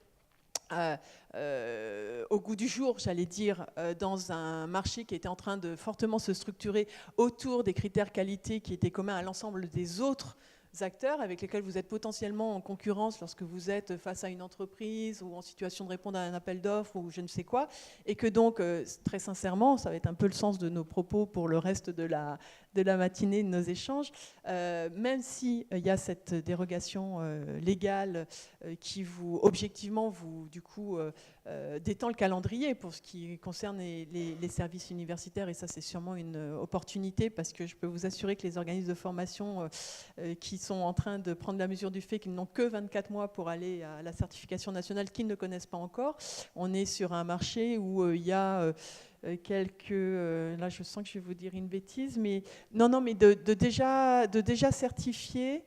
c'est à peine 4 ou 5 000 et on est à 60, enfin, selon les chiffres qui varient extrêmement, on est entre 70 et 80 000 organismes de formation potentiels. Donc la marche à passer dans les 24 prochains mois va être quand même assez costaud. Donc bref, ça vous y échappez, donc on va pas...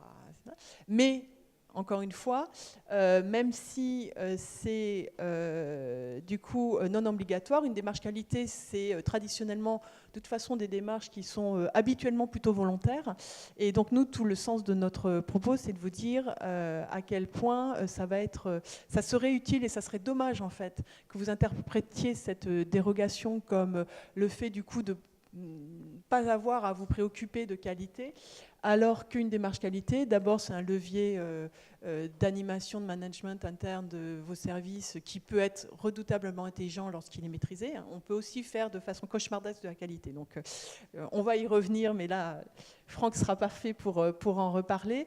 Mais ce que je veux vous dire, c'est qu'encore une fois, vous appartenez à un marché où tous les autres vont passer à la moulinette de ce cadre, et que non seulement ça, mais en plus, et ça me paraît également vraiment très important et à ne pas sous-estimer, c'est que même si vous n'êtes pas soumis à l'obligation d'aller chercher le référentiel qualité nationale, les financeurs de formation professionnelle continue ou en apprentissage qui ont la responsabilité légale d'aller vérifier la qualité des actions de formation qu'ils financent, vous contrôleront exactement comme tous les autres sur la base de modalités de contrôle de services faits qui sont évidemment calées sur le cadre qualité que je t'allais qualifier d'universel, quasi universel.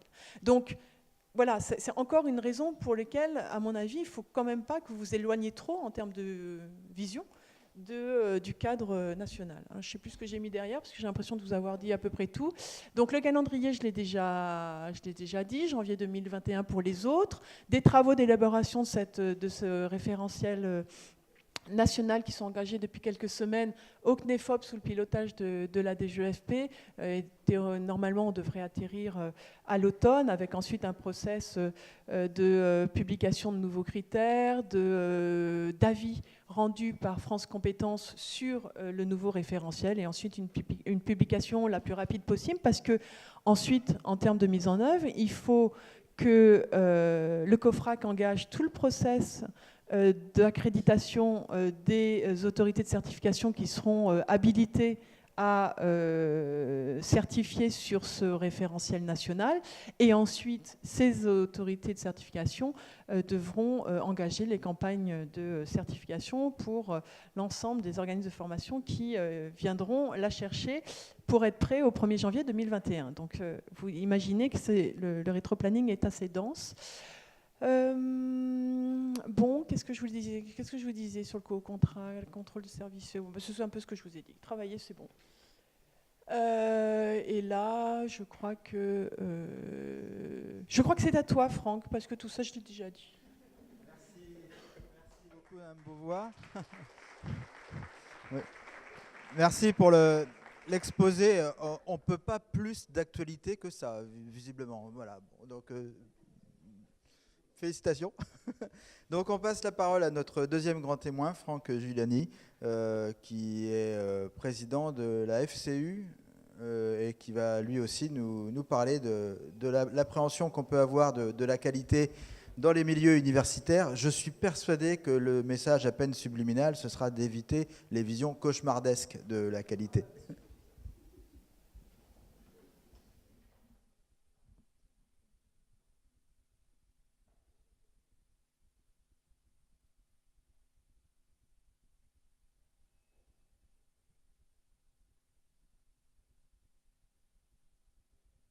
Peu de calage numérique.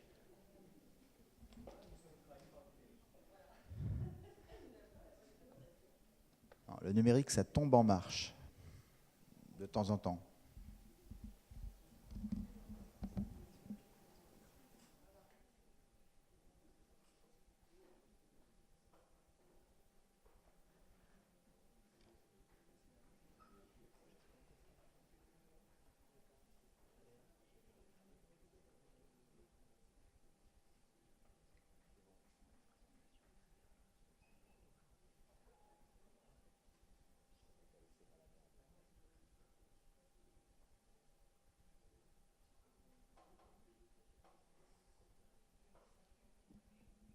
Alors, juste en attendant, après, voilà, mais c'était plutôt pour dire que justement les questions, on allait les voir après, mais sauf s'il y avait un problème.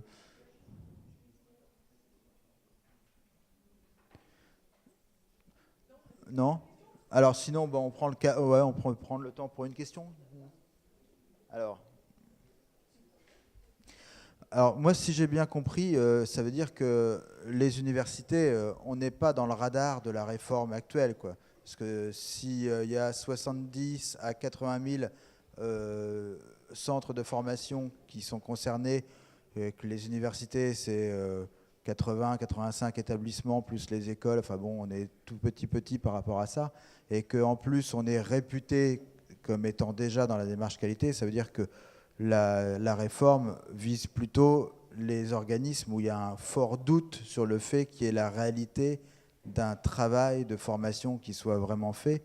Et heureusement, ça veut dire que les législateurs et l'État ne doutent pas du fait que l'enseignement supérieur n'est pas de la formation amoindrie. Alors, pour nuancer le propos, je ne dirais pas, je sais que votre clé d'entrée était viser la qualité, mais de façon générale, la réforme vise au contraire assez largement et massivement l'enseignement supérieur pour promouvoir le développement de l'apprentissage et de la formation professionnelle continue, il ne faut pas en douter. Par contre, oui, bien sûr, vous avez raison, il y a la reconnaissance des outils actuels d'accréditation qui sont garants d'une qualité qui ne sont pas remis en cause et même qui sont reconnus comme valant équivalence. Donc ça, bien sûr, c'est une certitude. Cela étant dit, je ne présenterai pas le cadre qualité comme l'outil qui répond à une suspicion généralisée de la médiocrité de tous les autres, parce que c'est pas ça. Enfin, je trouve que pour bien poser... C'était pour provoquer. Hein. Ouais, mais donc je réponds. Pour précisément commencer à faire la pédagogie de pourquoi c'est intéressant de s'engager dans une réforme, ça je sais pas, mais dans une démarche qualité, c'est pas un cadre qualité, une démarche qualité qui fera qu'un organisme de formation qui n'est pas bon va le devenir. Je doute assez. En revanche, la démarche continue. Une démarche continue de qualité, c'est un levier potentiellement extrêmement puissant pour avoir l'ensemble des signaux d'alerte dans son organisation, pour identifier des aspects sur lesquels l'organisation actuelle de l'organisme, du centre, du service universitaire, a des difficultés à répondre aux aspects qui sont crantés dans le référentiel de qualité, parce que il vous aura obligé à mettre en place une organisation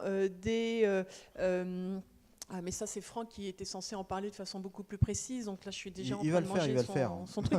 Mais des aspects de vigilance dans l'organisation identifiés et liés à l'ensemble des services clés stratégiques de ce que vous devez délivrer, de ce qui est attendu de vous en termes de délivrance, qui fait que vous êtes dans une veille continue et permanente qui peut, lorsque sont analysées justement du coup les difficultés rencontrées, les raisons pour lesquelles sur tel appel d'offres, vous n'avez pas su répondre, etc., identifier tout de suite où sont potentiellement les aspects à retravailler pour être plus audible par rapport aux financeurs. Est-ce que vous seriez d'accord, du coup, pour dire que la bonne façon de s'engager dans une démarche qualité, c'est absolument pas de le faire pour répondre à une injonction réglementaire qui nous met tout le temps forcément dans l'urgence, mais d'être dans une démarche choisie d'amélioration continuelle de ces modes d'action, et que finalement, c'est pas quelque chose de contradictoire d'être dans une démarche qualité au moment où on vit une transition, une transformation de la pédagogie. C'est ce qui permet de mieux l'appréhender. C'est exactement ça, et c'est la chance que vous avez, entre guillemets, avec la dérogation qui vient d'être votée, c'est que vous avez la chance de pouvoir rester dans une démarche volontariste. Les autres, ils vont y être contraints, mais il n'en demeure pas moins que c'est vraiment pour les services universitaires une opportunité, surtout d'être acculturé à ce qui fait le cœur des attentes de l'ensemble des financeurs de la formation professionnelle continue et de l'apprentissage. C'est aussi ça, à mon avis, qui est important et qui est en lien direct avec ce que je voulais pointer en termes de travail de convergence. C'est que je ne veux pas préjuger, surtout qu'en plus, j'avoue très volontiers ne pas bien connaître, pas suffisamment connaître les modalités d'accréditation par le HCRS, voilà. Mais intuitivement, je ne serais pas étonnée d'y trouver des choses qui soient évidemment très fortement axées sur l'excellence de l'enseignement, l'excellence de la recherche, mais des aspects plus en lien avec la capacité à structurer une offre en lien avec le besoin du financeur qui vous a saisi. Il y a tout un volet aussi toute sur la dimension d'analyse, d'analyse de l'évolution des métiers, des emplois, etc., que pour partie vous faites, je ne suis pas en train de caricaturer, mais qui est une exigence première du référentiel FPC futur universel, là, et qui, à mon avis, font partie du cœur de ce qu'il va peut-être falloir faire converger entre les indicateurs enseignement sup actuels et ce qui va comment dirais-je, être réalisé pour la FPC et l'apprentissage. Merci. Franck, tu es prêt?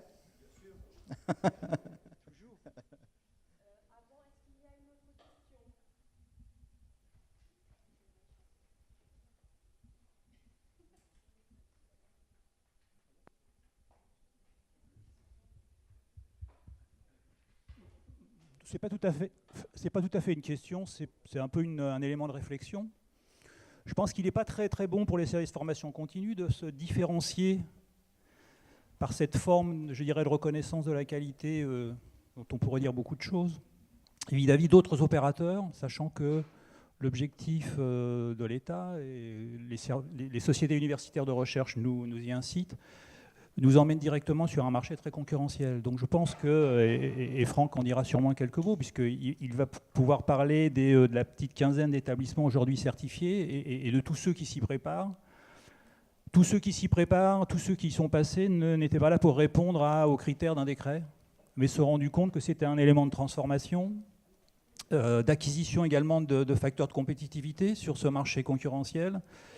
Et je crois qu'il ne faudrait pas qu'on retrouve, au travers de la loi qui se profile, les mêmes conséquences du fait qu'on ait deux droits au RNCP et qu'on paye depuis des années, avec la difficulté d'être correctement inscrit, d'être correctement lisible, et toutes les barrières qu'on doit surmonter pour qu'on existe dans ce RNCP efficacement. Donc je veux dire, il faut faire attention aussi, à un moment donné, à des décisions qui pourraient être contre-productives pour les établissements et leurs services formation continue. Merci. Me permet, avant de donner la parole à Franck, il y a une autre dimension qu'on n'a pas du tout évoquée ce matin dans le projet de loi qui est en cours de débat, c'est la réforme de la certification professionnelle, sur lequel, à mon avis, les centres de FPC universitaires peuvent jouer un rôle considérable, parce que, pour le coup, alors je ne sais plus quelle est la date de mise en œuvre, ça c'est l'une des plus éloignées, donc par déduction, je dirais 2022, mais oui, hein, c'est ça, 2022, que l'on soit certificateur dit de droit ou pas, au RNCP, il y a une obligation générale de structurer de présenter et d'être en capacité de présenter des certifications lorsqu'on veut les voir enregistrées au RNCP sur la base de 3 référentiels complémentaires obligatoires, hein, le référentiel d'activité, le référentiel de compétences et le référentiel de certification d'évaluation. Et donc là, c'est une façon d'accélérer considérablement la rédaction des références, de l'ensemble des référentiels de certification en compétences, en bloc de compétences. Et ça, je pense que ça va être aussi quelque chose de très, très intéressant et qui conduit aussi à une forme de convergence avec le reste des certifications professionnelles. Et du coup, là aussi, je pense que vous avez vraiment un rôle à jouer. Merci. Alors, vas-y. Donc, on a des petits soucis de vidéoprojection, mais c'est pas grave. De toute façon, on te regarde, on ne regarde pas ailleurs. Ouais, de toute manière, le PowerPoint n'était pas intéressant, donc c'est pas gênant. Si lui-même le dit. C'est moi-même qui le dis. Donc, ouais, bah, peut-être pour essayer effectivement de rebondir un peu sur les propos, notamment de Catherine. L'idée, c'est effectivement de se poser la question de la qualité, en se disant ou en faisant finalement le constat que la qualité, ou en tout cas la notion ou l'approche par la qualité, est finalement une problématique qui intéresse l'ensemble de nos établissements pour l'ensemble de ces publics et l'ensemble de ces dispositifs.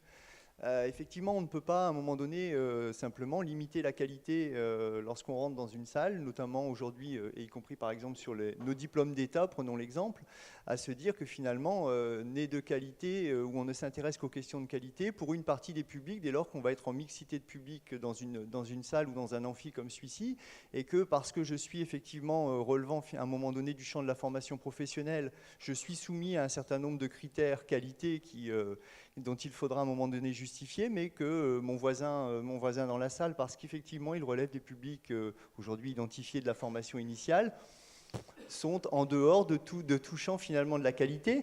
Et j'en veux pour preuve que, et parce que nous sommes aussi sur les 20 ans des accords de la Sorbonne, que l'on a fêté récemment, la question de la qualité faisait effectivement partie des premiers éléments qui avaient été finalement identifiés dans le champ de l'enseignement supérieur et de la recherche, et avec un certain nombre finalement sur le socle commun un peu pour l'appropriation de l'assurance qualité par les acteurs des systèmes d'enseignement supérieur, la question, et tu l'évoquais sur le système d'accréditation, de l'évaluation interne de la qualité des programmes de formation. Et cela a été posé effectivement dans ces accords de la Sorbonne, de la même façon que l'évaluation externe par des agences accréditées qui a, à un moment ou à un autre, fini par, ou produit en tout cas, la création de l'AERS à un moment, puis de la CERES. À aujourd'hui. Donc effectivement, là, je pense qu'on est sur un champ qui converge où effectivement, et cela a été rappelé en mai dernier à la Sorbonne, l'assurance qualité, je vous le lis parce que j'allais vous le projeter, comme clé pour développer une confiance mutuelle et pour augmenter la mobilité ainsi qu'une juste reconnaissance des qualifications et des périodes d'études au sein finalement de l'espace européen de l'enseignement supérieur. On voit effectivement que du coup cette clé enseignement supérieur rejoint des problématiques aujourd'hui que porte la loi sur le choix de la liberté de choisir son avenir professionnel. Et là, effectivement, on converge dans un premier temps à partir des objectifs et des 6 critères qualité que le décret de 2015 avait clairement identifiés, autour de l'identification des objectifs de la formation, de l'adaptation des dispositifs d'AIO, de suivi pédagogique et d'évaluation au public des stagiaires, de l'adéquation des moyens pédagogiques, de la qualification professionnelle des personnels chargés des formations, des conditions d'info et de la prise en compte des appréciations rendues par les stagiaires. Ces 6 critères peu ou prou que l'on devrait retrouver probablement dans le futur cahier des charges du référentiel unique qui s'imposera finalement à l'ensemble des opérateurs dans le cadre de l'accréditation ou de l'habilitation de demain. Pardon.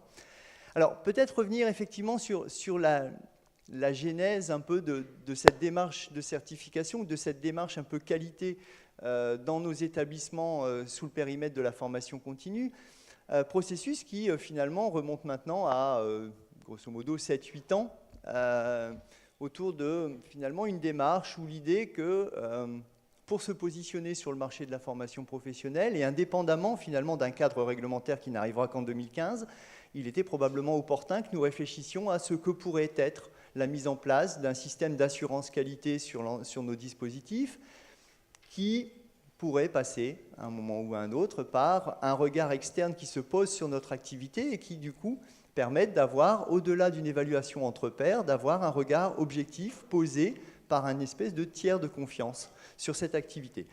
Bon, je ne vais pas revenir sur les différents jalons, mais finalement, nous avons abouti très vite, et alors que le décret 2015 est sorti, à ce que nous soyons finalement en dynamique et prêts à rebondir sur ce décret 2015, à le structurer pour finalement aboutir à travers un partenariat avec un opérateur accrédité COFRAC, qui est Bureau Veritas Certification, à l'établissement d'un référentiel.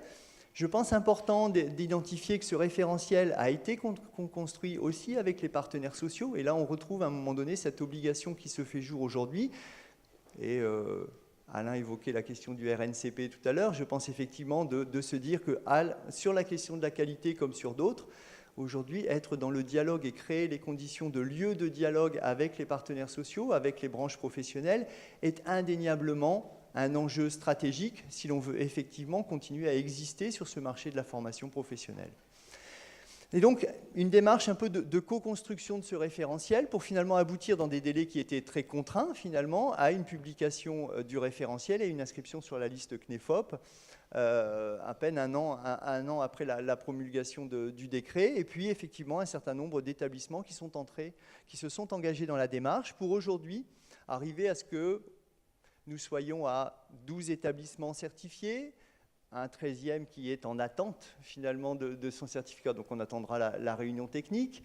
Intéressant peut-être à évoquer sur le panel finalement de ces établissements certifiés qui, dans leur forme, dans leurs organisations, dans leurs projets stratégiques de développement ou leur appropriation par les universités de ce qu'est la formation continue, entre du très régalien à du très concurrentiel sur de la partie stage court, finalement, est en capacité de couvrir l'intégralité finalement de ces projets de développement ou de cette approche de la formation continue dans ces différents marchés, dans ces différents produits de formation à commercialiser ou en tout cas à proposer dans des logiques aussi de formation tout au long de la vie, mais aussi dans ces organisations internes avec du système qui est de l'hyper-centralisé à du très déconcentré, décentralisé dans nos organisations et effectivement qui permet de couvrir l'intégralité et ce n'était pas forcément un pari qui était gagné a priori.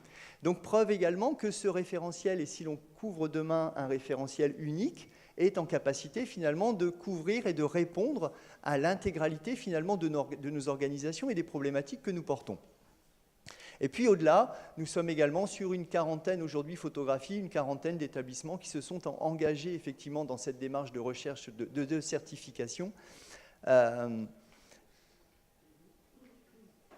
Et donc, je vais rebondir sur un propos que tu évoquais tout à l'heure et sur lequel tu répondais en disant, effectivement, est-ce que c'est une démarche qualité doit être subie? Est-ce que c'est une obligation administrative ou peut-elle être finalement porteuse d'autres éléments? La première réaction, ou en tout cas le bilan que l'on peut porter aujourd'hui à regarder comment nos collègues ont vécu la certification ou ceux qui la vivent aujourd'hui, c'est que finalement se dire que l'obligation réglementaire, qui était effectivement dans un premier temps du Datadoc, n'est pas suffisante, et en tout cas si la motivation est simplement de partir sur une obligation administrative à un moment donné de déposer un certain nombre d'éléments de preuve, faites l'économie d'entrer dans une démarche de certification. On est effectivement dans une démarche qui va bien au-delà. La simple obligation administrative, l'obligation subie, n'a finalement que la vertu d'obtenir un agrément. Elle n'a en tout cas aucune vertu en termes de dynamique de management par la qualité, et on ne retrouve finalement aucun autre bénéfice que celui d'avoir une estampille à un moment donné pour un système un peu de qualité porté sur nos éléments. Et j'en veux, et je vous proposais en fait, alors c'est dommage, on ne peut pas le diffuser, mais effectivement de regarder un certain nombre d'éléments du référentiel qui témoignent finalement de ces différents éléments. Un élément du référentiel, j'en ai sélectionné deux ou trois, autour finalement de cette obligation d'un engagement de la direction. Et là, c'est plutôt du témoignage, après quelques audits de certification, ou pour être un peu allé dans les différents services, c'est qu'effectivement, la qualité nous oblige, en tant que direction de service, à poser clairement le projet stratégique, à encadrer, à donner et à définir les choix que nous opérons quant au marché que nous souhaitons engager, les moyens que l'on va immobiliser, et donc finalement de poser une stratégie et de la déployer. Et cela pose nécessairement également la question de l'interaction avec la politique de nos établissements, car effectivement, du coup, poser cette politique formation continue, la formaliser, mobilise des moyens, mobilise à un moment donné des actions, ou oblige à ce que l'on déploie des actions, que l'on lève un certain nombre de freins qui dépassent de très loin le périmètre de la simple formation continue ou des services de formation continue, et donc qui oblige à ce que finalement nous désenclavions ou démarginalisions l'activité de formation continue pour la réintégrer dans la politique de nos établissements. Et ça, je pense que c'est vraiment un vrai mouvement, ou en tout cas peut-être une vraie plus-value que l'on peut porter à cette démarche de certification, cette démarche qualité, parce qu'effectivement, on parlait tout à l'heure d'inclusion sur la question des territoires. Pour moi, elle est aussi, et avant tout aussi, un élément d'inclusion de la politique, enfin en tout cas du projet formation continue, dans une logique davantage de formation tout au long de la vie portée par nos établissements. Donc au niveau portage politique, c'était probablement une des premières plus-values que doit porter à un moment donné cette démarche de certification. Tu évoquais effectivement le fait que l'on puisse rentrer dans des logiques de management par la qualité et de stratégie continue d'adaptation. Témoignages, réactions, notamment sur le volet, par exemple, des compétences ou des personnels compétents et des moyens que l'on va mobiliser. Souvent, la question des RH est problématique. Des questions de RH liées au recrutement de nos intervenants externes, de la composition de nos équipes pédagogiques, mais aussi les questions de RH concernant nos propres personnels. Et pour l'avoir vu parce que je pense que c'est un problème récurrent, pour avoir vu ce qui pouvait s'apparenter parfois à être une boîte noire, en dehors des services de formation continue, parce qu'effectivement, on connaît tous nos processus, y compris de recrutement. Ça fonctionne. La question, du coup, je suis parti, vous embêtez pas.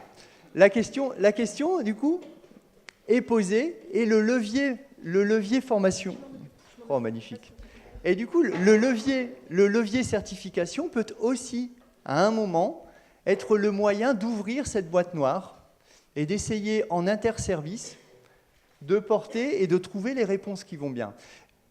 J'ai vu des établissements pour lesquels, à l'audit de pré-certification, nous étions sur une quasi-non-conformité sur cette étape du référentiel, et qui, grâce effectivement à cette démarche, ont pu engager un dialogue avec les services, avec les directions d'établissement, avec les services RH, avec les instances politiques, de telle sorte que l'on lève ces freins et que la boîte noire devienne totalement ouverte, et qu'effectivement on inverse la tendance où une pseudo ou de prime abord une non-conformité devienne un point fort dans la gestion de la structure. Et donc je pense que c'est aussi de se dire que le prétexte de la qualité en interne, et en tout cas dans les plus-values, ce peut être aussi le moyen de fédérer et de rentrer en dialogue avec les autres services de l'université. Fonction support ou fonction de production. Deuxième élément, tu parlais effectivement d'éléments dynamiques. La question de l'amélioration à travers le référentiel et la démarche de certification qui pose l'amélioration continue de la prestation et un certain nombre de questions sur lesquelles on va revenir de façon récurrente, sur la clarification des objectifs et de ses résultats, et de la façon dont on va évaluer ces résultats, à la fois en interne, mais également par un regard qui est porté par le tiers. Le tiers pouvant être à un moment donné soit le commanditaire de l'action de formation, soit le bénéficiaire.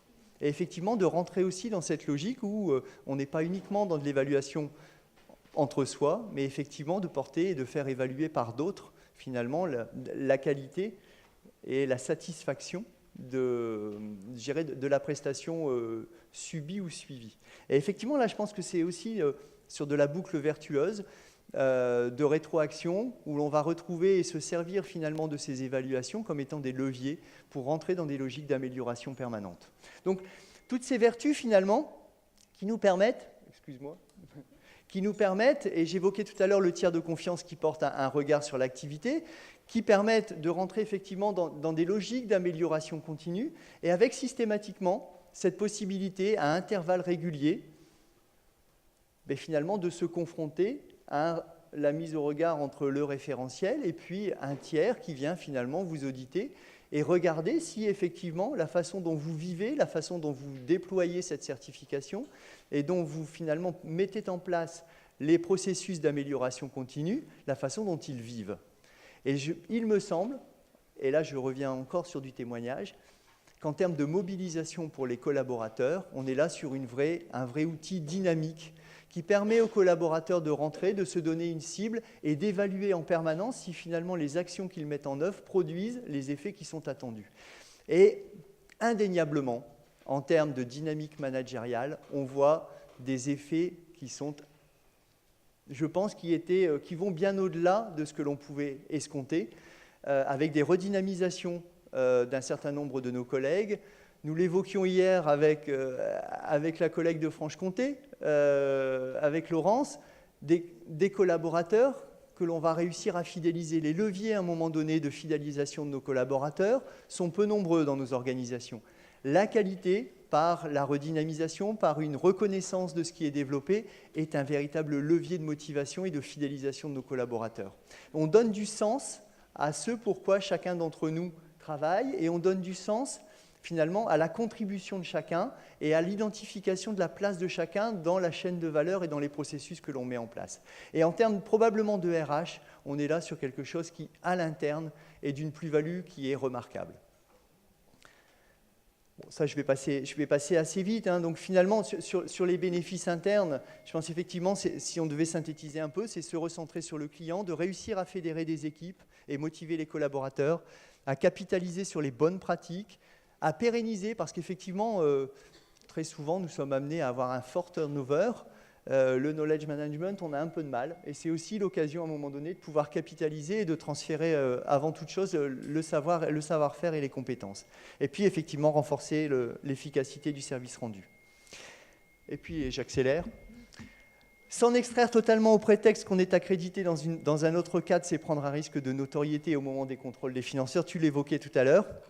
Alors effectivement, sur les bénéfices externes, et j'irai assez vite, il y a la question de l'amélioration de la satisfaction des stagiaires, il y a l'accroissement de la notoriété de l'ESR dans le champ de la formation professionnelle.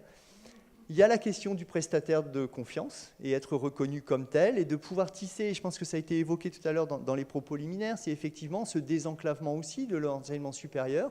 Nous sommes en lien émaillé avec nos territoires, avec les problématiques que portent les territoires et à travers, à un moment donné, un certain nombre de ces engagements portés par la qualité, nous nous réintégrons et nous retrouvons notre place, à un moment donné, dans les collectifs et dans les diagnostics territoriaux, parce que nous sommes aussi en interaction avec les autres acteurs du marché. Je passe rapidement. Les perspectives, pour terminer sur ces éléments. Effectivement, les perspectives aujourd'hui, c'est de se dire, nous avons cette cible 2021, dont on peut, comment dirais-je, amènera le déploiement du référentiel qualité nationale unique, je ne sais pas comment on pourra l'appeler, si c'est exactement comme cela, de formation professionnelle. Moi, j'ai envie de vous dire, aujourd'hui, effectivement, certes, nous avons cette exception, cette dérogation, mais en tout cas, elle ne remplacera pas la dynamique qui est engagée. Et il est important aujourd'hui qu'à travers une certification comme celle que nous possédons aujourd'hui, qui effectivement a besoin et aura besoin d'évoluer dans les années à venir au regard des travaux de France Compétences et de ce référentiel unique, va nous permettre finalement de se préparer dans les 3 années à venir, de telle sorte que nous soyons prêts effectivement à la date du 1er janvier 2022, que nous soyons en phase avec ce référentiel unique et que indépendamment, serais-je tenté de dire, indépendamment de dérogation ou pas dérogation, nous soyons en capacité d'avoir les mêmes arguments sur le marché de la formation professionnelle que les autres opérateurs. Ne pas rentrer dans cette logique, je pense que ce serait une véritable erreur stratégique en termes de positionnement, et en tout cas, c'est se priver ou s'interdire demain de la visibilité dont on aura besoin et de pouvoir effectivement être reconnu sur ce champ. En parallèle, et très probablement, et tu faisais référence effectivement aux conditions de cette exception, se posera la question d'un référentiel qui est celui aujourd'hui de nos établissements sur l'HCERS, et effectivement, à un moment donné, d'une mise au regard HCERS, référentiel qualité nationale unique de formation professionnelle, pour éviter finalement de dupliquer des éléments que l'on retrouverait dans l'un ou dans l'autre. Mais si j'ai bien compris ce que sera demain le référentiel, c'est aussi de se dire que est-ce que l'ambition n'est pas que le référentiel devienne un sous-ensemble du référentiel porté par l'HCERS ?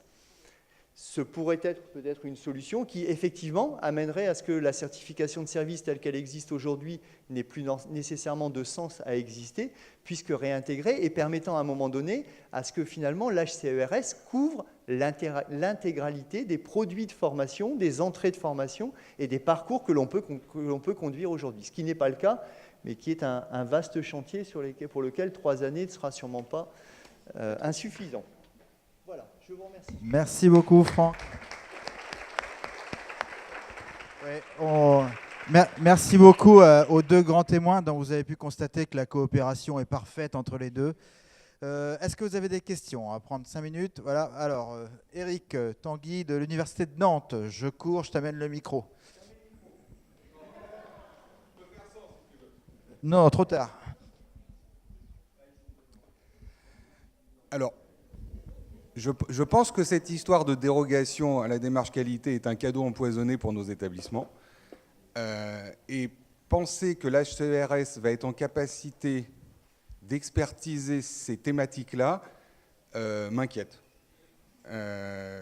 L'apprentissage en tant que tel, c'est-à-dire les spécificités de l'apprentissage, ne sont pas du tout dans le référentiel HCERS tel qu'il est à l'heure actuelle. À la rigueur, nos diplômes nationaux le sont, mais tout ce qu'on fait en dehors, les stages courts, les DU, c'est hors champ. Donc je m'interroge sur le bien fondé et en plus sur le... Je ne veux pas dire consanguinité comme on aurait pu le dire, mais c'est quand même des collègues enseignants-chercheurs qui viennent auditer nos propres établissements, de préférence avec des spécificités liées à la recherche et peu à l'enseignement et encore moins à nos spécificités de formation professionnelle, je m'interroge sur le bien fondé. Voilà. Alors, qui veut répondre?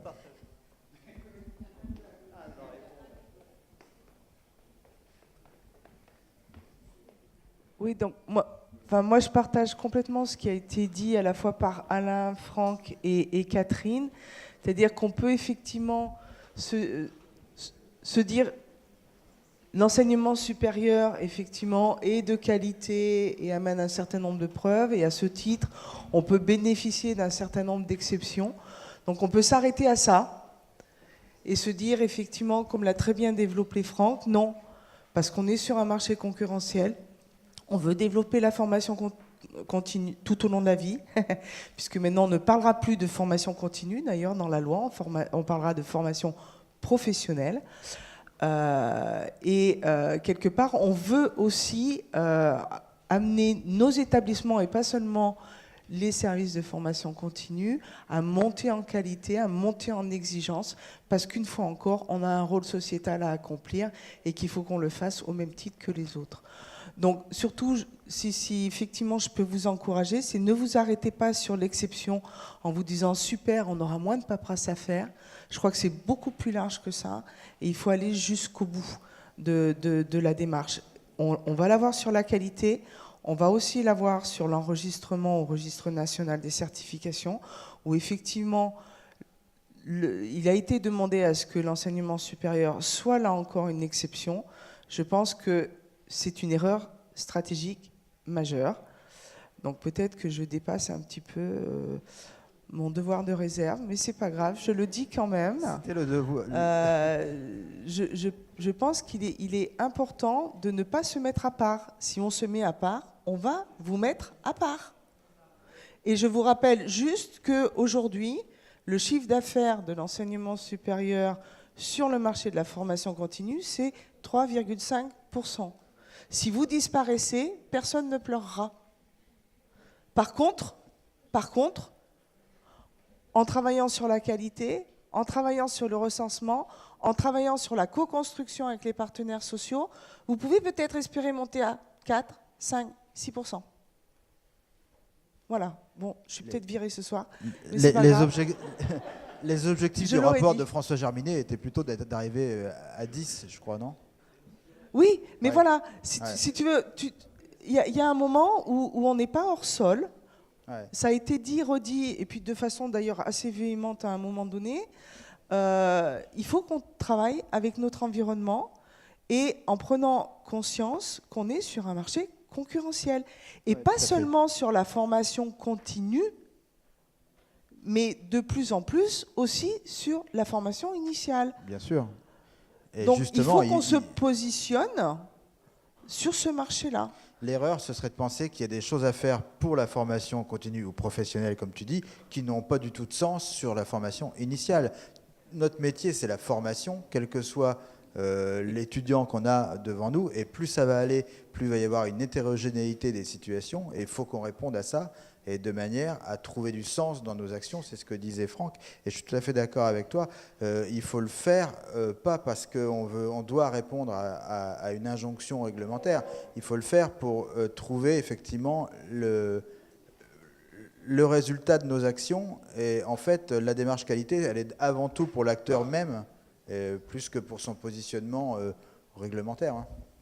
Oui, c'est un levier de changement, que ce soit ça, que ce soit l'enregistrement au RNCP. C'est un levier de changement pour nos établissements et établissements de services publics, avec à mon sens une obligation de résultat dans ce domaine. Merci Anne. Alors, une dernière question.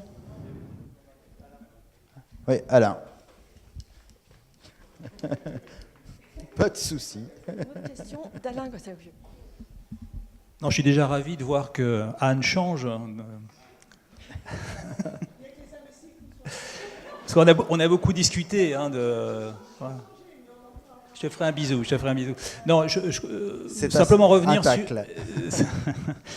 sur ce que présentait Franck. Je crois qu'effectivement, le lien HCERS est complexe si il faut rentrer dans l'évaluation aujourd'hui produite par la HCERS où, pour être très tranché, c'est rare chez moi, hein, mais on n'existe pas. C'est-à-dire ce que nous faisons n'existe pas, n'est pas regardé et sûrement pas dans la réflexion de répondre aux besoins du client, quel qu'il soit, ou du financeur.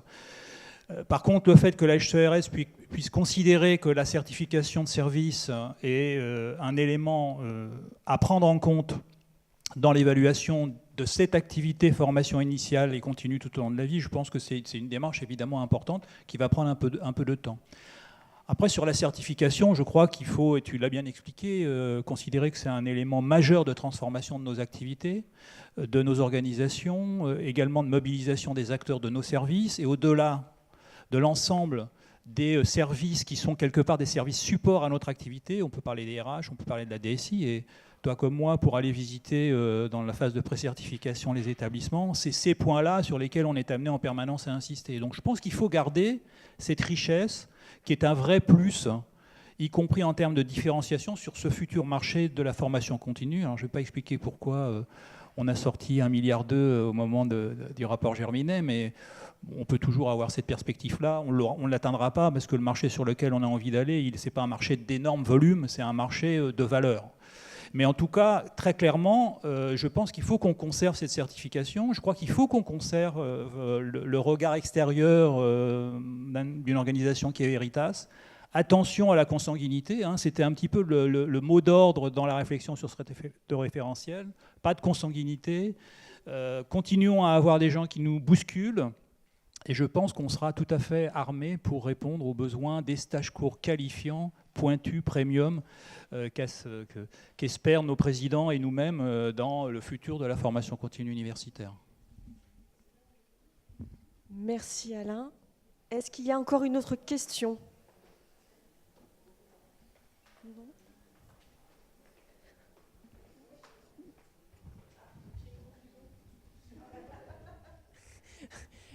Ça me veut dire que ce qui me paraît absolument évident du coup, c'est que l'enjeu de demain, c'est la discussion et les journées annuelles France Compétences HCRES, et que pour les conduire, les préparer, les construire, on va avoir vitalement besoin de la FCE. De tout le SR.